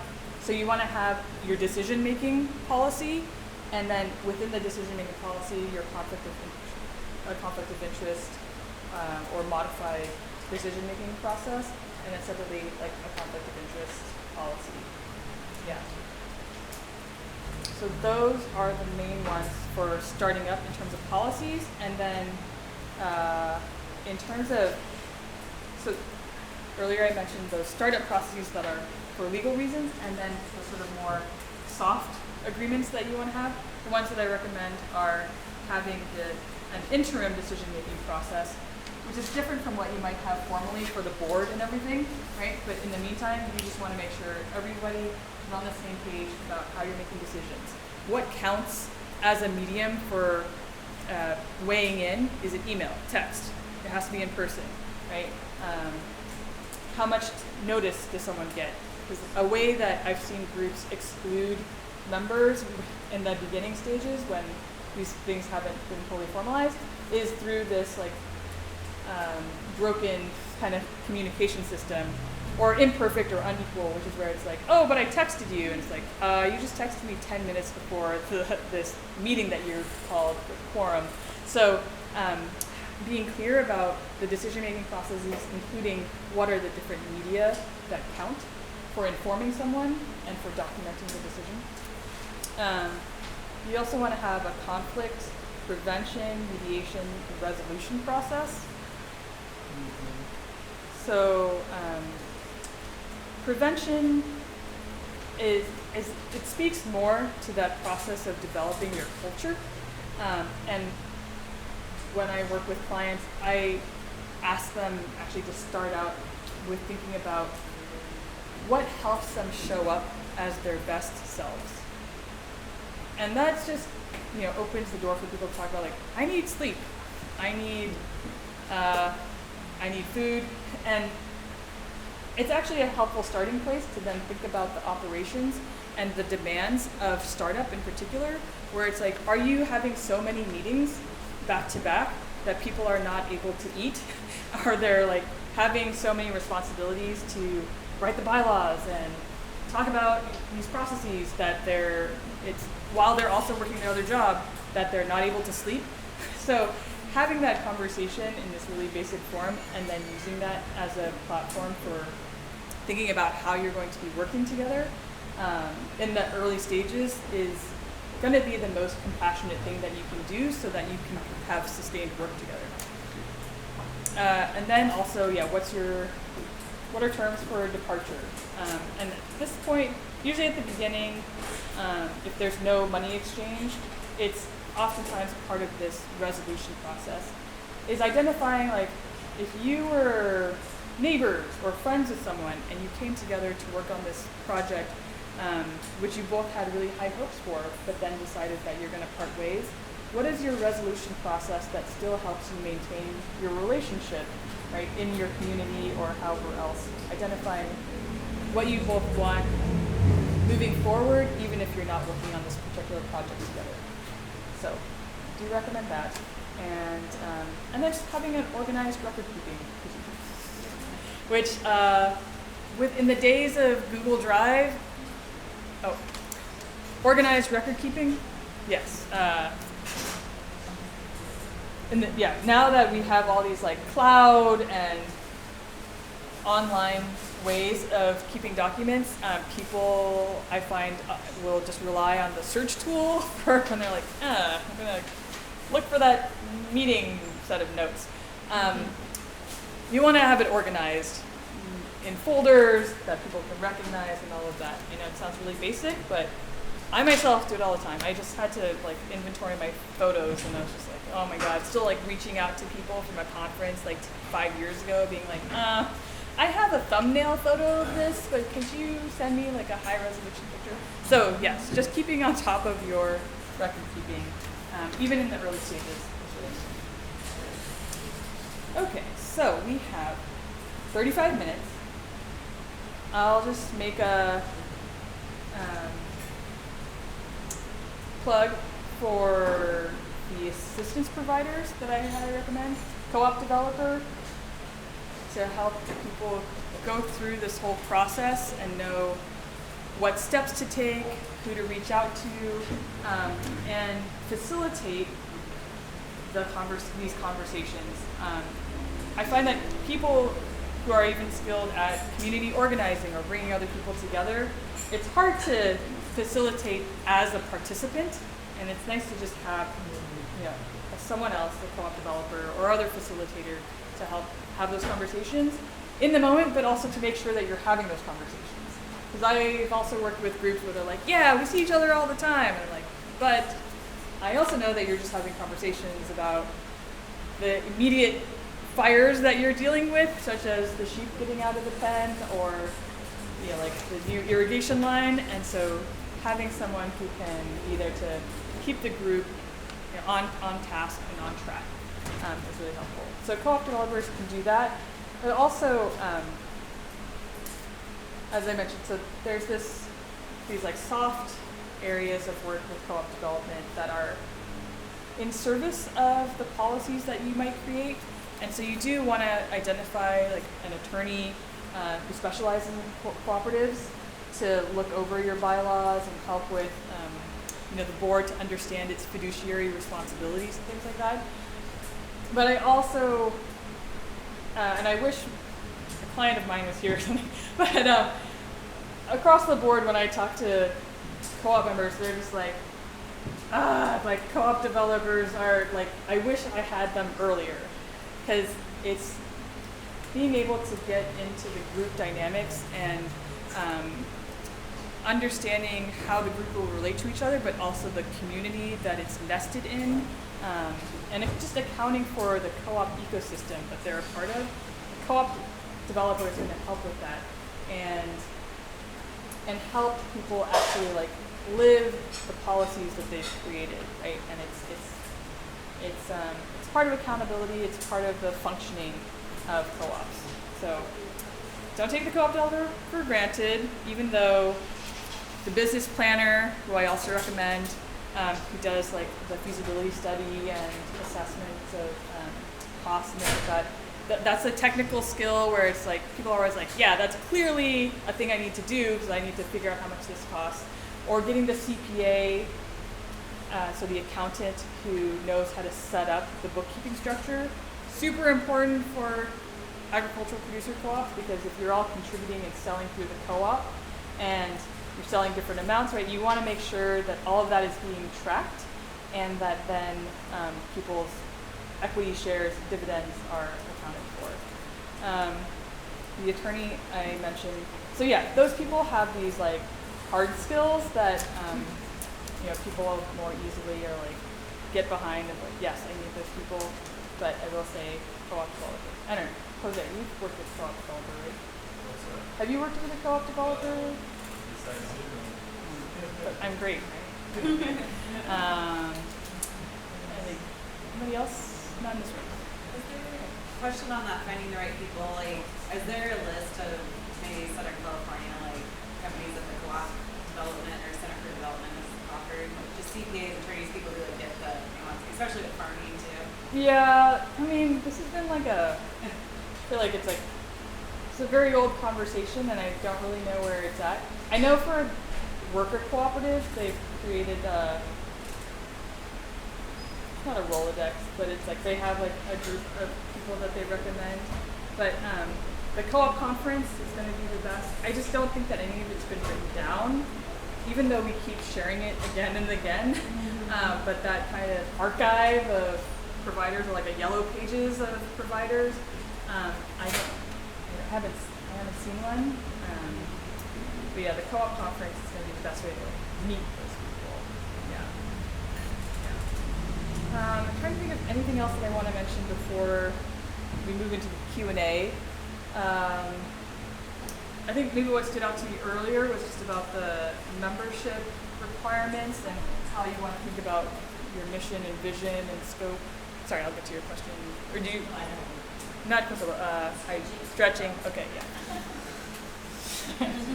Anyone need to scratch their ear? Do it now. Thinking about the just like where you want to go, right? It's like you're going to determine your membership and think about like what's the minimum amount of this hypothetical apple co-op, right? It's like what's the minimum amount that any producer needs to provide, and what's the largest amount, and then just making sure that everybody's on the same page, because and like not it's both ways. It's for the co-op to know, to be explicit about how much it expects from its members, but also understanding from its members how much money they need to be making from that crop, right?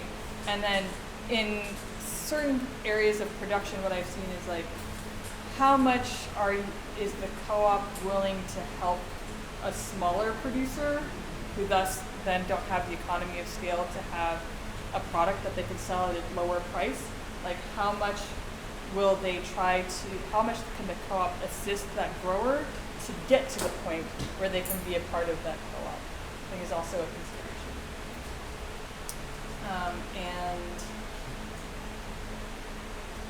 And then just with less continuity from the rest of the content, an example that I had shared in a previous workshop, but want to bring up again in terms of just one of the benefits of being a co-op is not just about the aggregation, so you can get into more markets, different markets, and also like take the load off in terms of the things that you need to do, like not having to be the driver for all your products, right?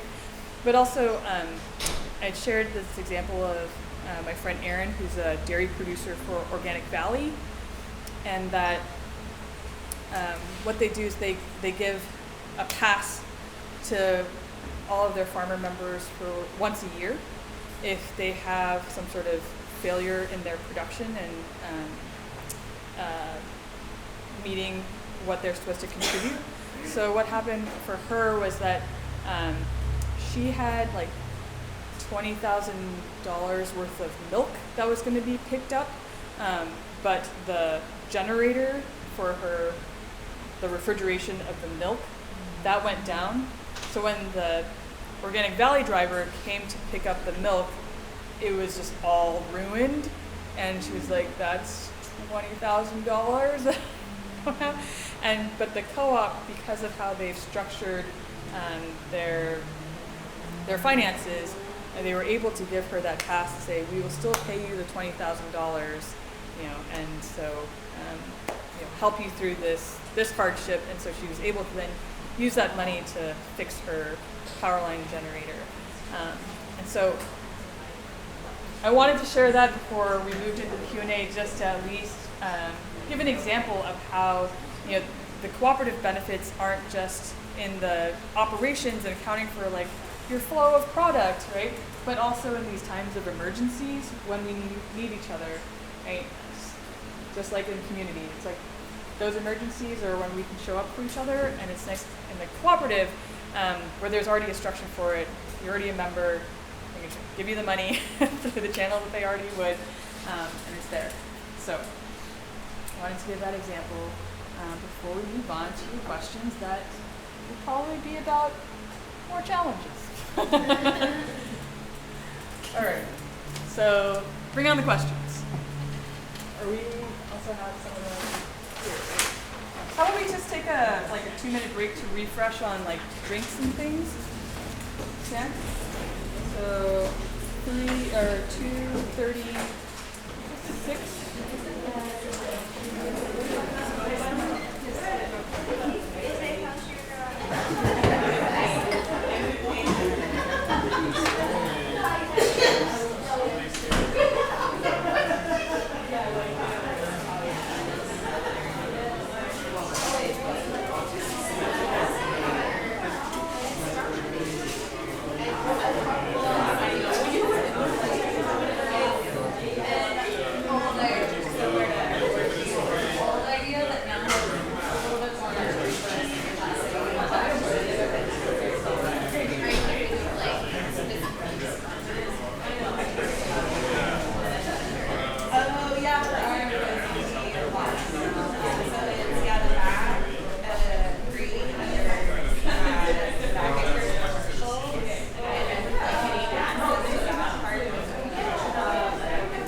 Oh yeah. Okay. As people start sitting down, I will start taking questions. Questions. No. Yeah, Dan, this is the time where you can just ask me all the questions. Right. Yeah.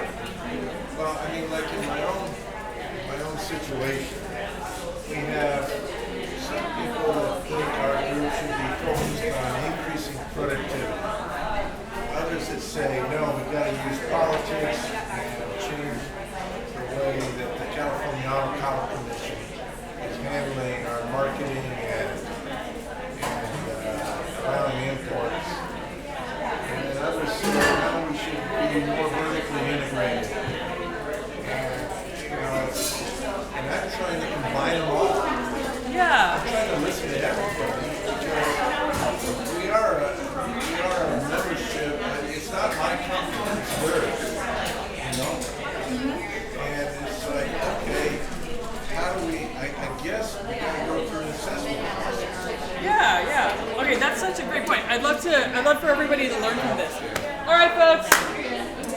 I'm not gonna clap anymore. I just need you to sit down.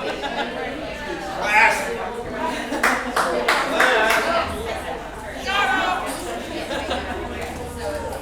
All right. Okay. Dan brought up I think a really worthwhile example for us to explore as a group. So Dan had said his group. I'm just gonna keep talking. His group is interested in multiple areas. So some want to increase production. Some want to influence policy, and then some want to become vertically integrated. Are there other categories too? Yeah, probably. Probably. Okay. Three's good enough. Three is good. Okay, that's a good example. So, so what happens when you have a large group of people who are like, yeah, we have a lot in common, and let's do these things, but the things that you want to do are different. So some things come to mind, and you tell me if this applies. But in those circumstances, when I've been interacting with them, I found that breaking them up into working groups has been successul. So as long as those different projects still line up with the group's commitments in terms of its vision, mission, values, right?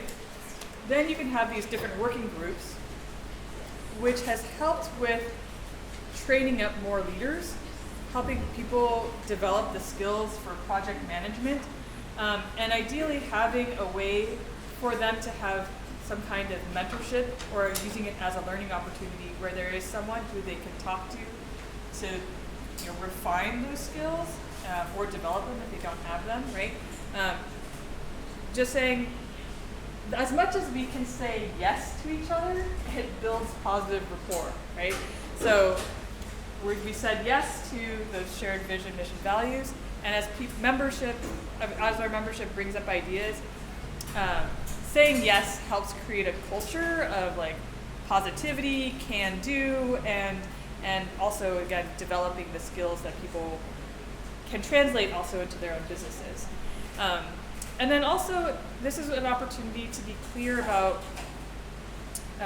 budgets, expectations, accountability, right? And to say, if you want to do this, we can allocate a certain amount of the group's resources, but you really need to take responsibility for that and be a part of an accountable process for review. But I think all of those areas, I mean, as an outsider, all of that sounds great, right? It's like you probably do need to increase production. That sounds valid. And that for the people who are thinking about affecting policy, it's like, yes, you do want to institutionalize what you're doing and have the infrastructure, public infrastructure that supports what you're doing, and so that affects the long term, the sustainability of the growers.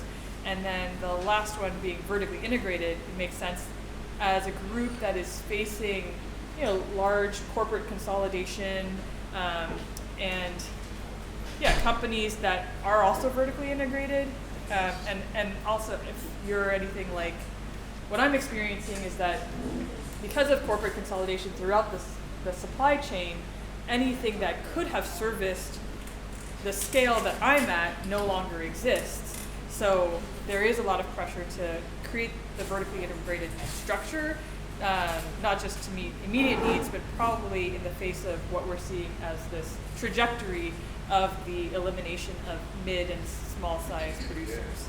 Yeah, so makes sense. I mean, the vertical integration would be geared around selling directly rather than each of us goes through packers, right?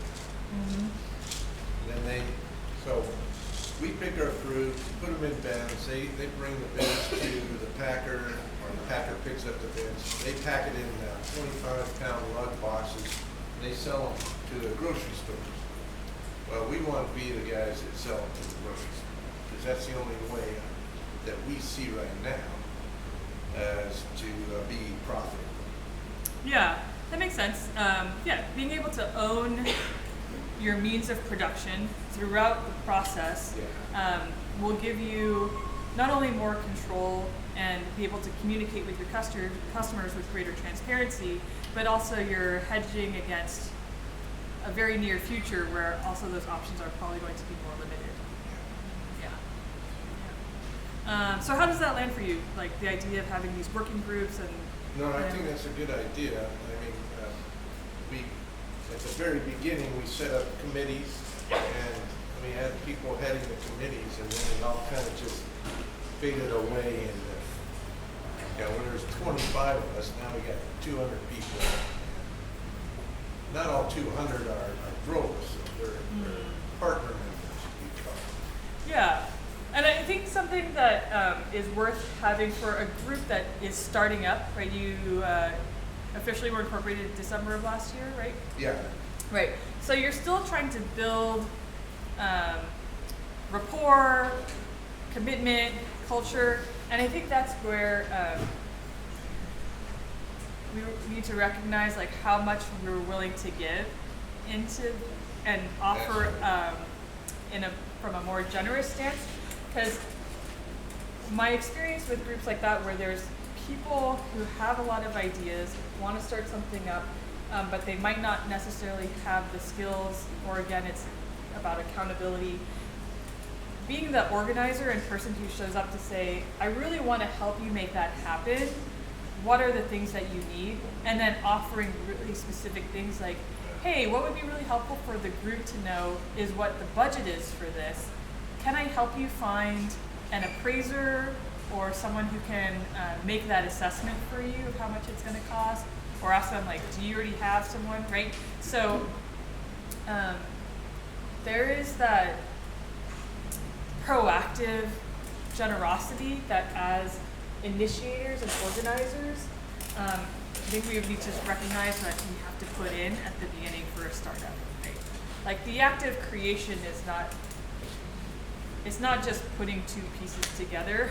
Like creation is the activation, like, and you need a catalyst, right? And that catalyst takes energy, right? You know that from physics, right? You need that expense of energy, and that's going to come from someone, and in this case, Mai Nguyen.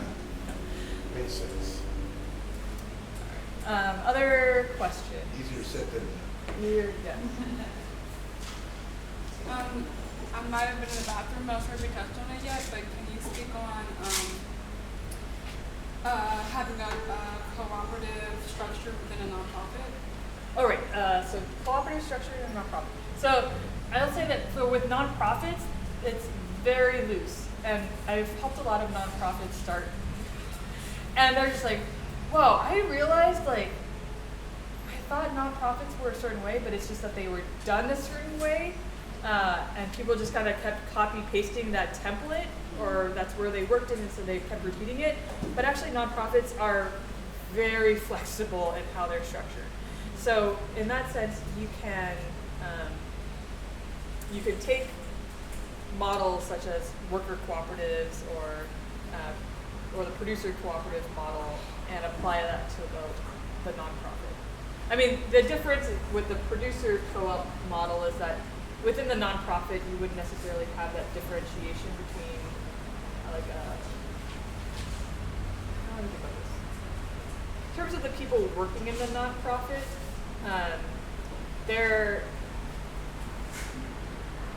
you could have them be voting members, but the nonprofit has a board. Yeah, so the board is, and oftentimes the people working in the nonprofit are not the ones electing the board. Unless you have a nonprofit where everybody is a director or something, or like has the same decision-making power, like they're all co-executive directors, and then they elect the board. So that would be similar to a working cooperative. Yeah.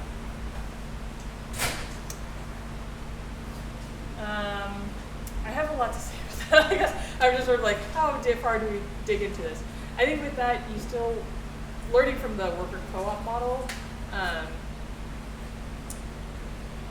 If you were translating it to the nonprofit, is that there's usually like a probationary period before becoming a worker owner, and so you might want to also consider that for the nonprofit is to have a role that's not a director position and have criteria that people need to meet before becoming a director, who then would have say over the policies and then also electing board members. Yeah. And then if you were adopting like the producer co-op model, so if you had the members who then, it's a little bit trickier to have this like, if you had members of a nonprofit who would hire people, that is more convoluted. Yeah. Like if you had, I'm trying to think of anything that is structured like that actually. So do you think like the worker co-op model will lend itself easier to like a nonprofit? Or are they both kind of funky? As a technicality, they can, and a lot of that is happening right now. Like, I think especially starting in like 2018, 2020, there was this massive movement of especially like people of color being like, the nonprofit structure doesn't work for us.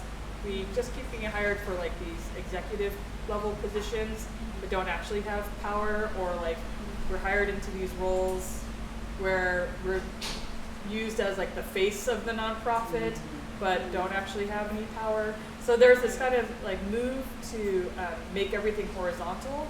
And then what I've seen happen is there's been a lot of things, the systems of oppression that we've internalized, and that they still need to be worked out such that you can actually have equality and also I think there's this other conversation that's happening right now about this weaponization of self-care and that apparatus as a way to skirt accountability and responsibility in these settings where they're still fairly new. So going back to my response to Jose earlier about like what has been challenging for a lot of these groups is like our intuition to be kind to each other and want to take care of each other, and how right now what I am doing, I work with a lot of different people who've been a part of these nonprofits, trying to have this radical departure be, BIPOC, horizontal run organizations, and there's been a lot of ruptures, a lot of distrust, a lot that's happened around this kind of discrepancy between trying to have more compassionate spaces and some people taking advantage of that. Yeah. So I think this is a different answer to your question about like how do you use that model, and I think it goes back to this part about what we're saying about like how do we live what we say that we care about, right? How do we follow through with our values and our commitments? And I think it's important to differentiate between a business or an organization like a nonprofit and the greater community or movement we're a part of, right? In the greater community movement, there's room for everybody, and we need to just accept people for who they are and work with that and grow with them. And then when we're talking about a business or this organization, it has a mission, maybe in service of this vision that we share with our community. But there are job descriptions, there are particular things that we're trying to achieve within that entity. And if people cannot do that within that entity, then it's not really a good fit. But it doesn't mean that we can't be a part of the same community, right? And so that's why I'm talking about this importance of, in these early stages, to have that conflict resolution process, that it's not just about resolving the relationships or conflicts that are happening within this particular confines of an entity that you're creating. It's recognizing that we are in relationship to each other, and so how do we resolve our issues so that we can continue to be a part of this greater movement? Yeah. All right, folks, we've got 8 minutes. Any other questions? Did Christina's food really sink in? Yeah. All right. I have a question. Yeah. I guess just of ballpark numbers for what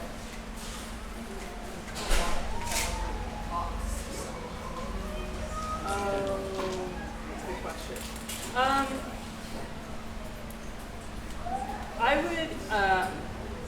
I would maybe budget for like $150 an hour. And that's if it's hourly, and then if you want to do a package, that's going to be different, but just as a way of budgeting, that's a good part. And then if they're a co-op developer attorney, then that's like a different number. That's going to be higher, and I'm not familiar with that. Yeah. And then there are also attorneys that are, even though I'm throwing out this 150 number, there are also people who are part of nonprofits, right, where they might be able to receive a grant to then provide those services. Yeah. Just going back to Jose's question from earlier, any patterns or metrics for successful cooperatives? I'm not sure about metrics, though I think about that Bhutan flip on GDP, right? So instead of gross domestic product, it's gross domestic happiness, right? And so like how can your co-op develop metrics for gross co-op happiness, GCH, right? And I think just in some conversations with Dan about like, how do you get people, like these 200 people who want to like be a part of the co-op, like how do you get people to like sell through the co-op and be committed to that and not sidestep it? And I think that's where actually institutionalizing and regularizing your times for experiencing good times and joy is really key. I hear this a lot in like the organizing spaces where it's just like, oh, we just need to celebrate our gains more so that we can acknowledge the work that has been done and what we've achieved when we know there's so much more work to do. And that's true of cooperatives as well. And what I found most successful cooperatives are, in terms of their longevity, are like beyond the ones that have like a high economic benefit for its members, is creating that space for community and kinship and bonding, right? By like the last time I mentioned the large like 1,000 member home care co-op, right? Is like there's 1,000 members across worker owners across New York, but what they do is they have like a makers fair, like a craft fair, where the worker owners like sell their things and they get together and they share food. So those retreats that I mentioned, where it's like a time for having the conversations about accountability. I mean, lead with the conversations about celebration and gratitude and making that space for each other. And I think it's both that making space for each other together in terms of being celebratory and sharing kind words, doing kind things for each other, but also making space for each other, because by cooperating, it's taking the load off of each other. So giving each other the space, being like, hey, by being able to have these payouts and these dividends, higher dividends, it's affording you the time to go on vacation, and in the worker co-op world, I had mentioned that Cheese Board Collective, they use their funds to purchase a lakeside house with a boat for its members, right? So how can we use what we've brought together collectively, not just for money and basics, but also just to build in these other assets and benefits and resources that just help us have time.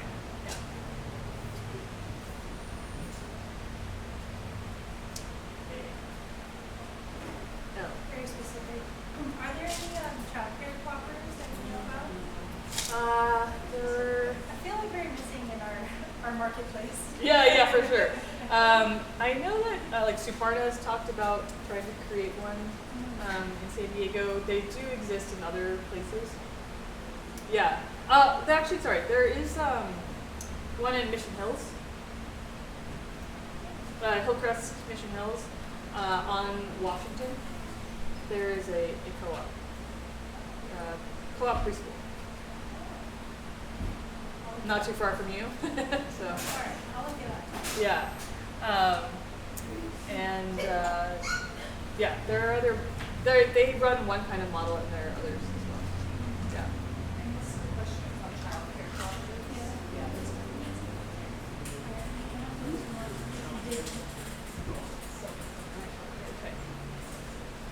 Okay. Any other questions? Ear scratching. All right. Okay. Well, thank you again, everyone, for coming out and spending this whole day with me. I have to run exactly at 3, so I can pick up my kid because I don't have childcare or childcare co-op, so I'll help start one up. But I will follow up with resources through the Alliance, so you'll see an email from them. You'll have my contact information. And again, I hope that you're stepping away, recognizing that co-ops are old, they're also alive and well, and it's possible to start one up. There are resources out there. And when you started up, don't feel daunted. Building community, it's complicated, and it's also very joyful, and I'm definitely here, and everyone else is here to support you on your endeavors. So thank you for coming. Thank you.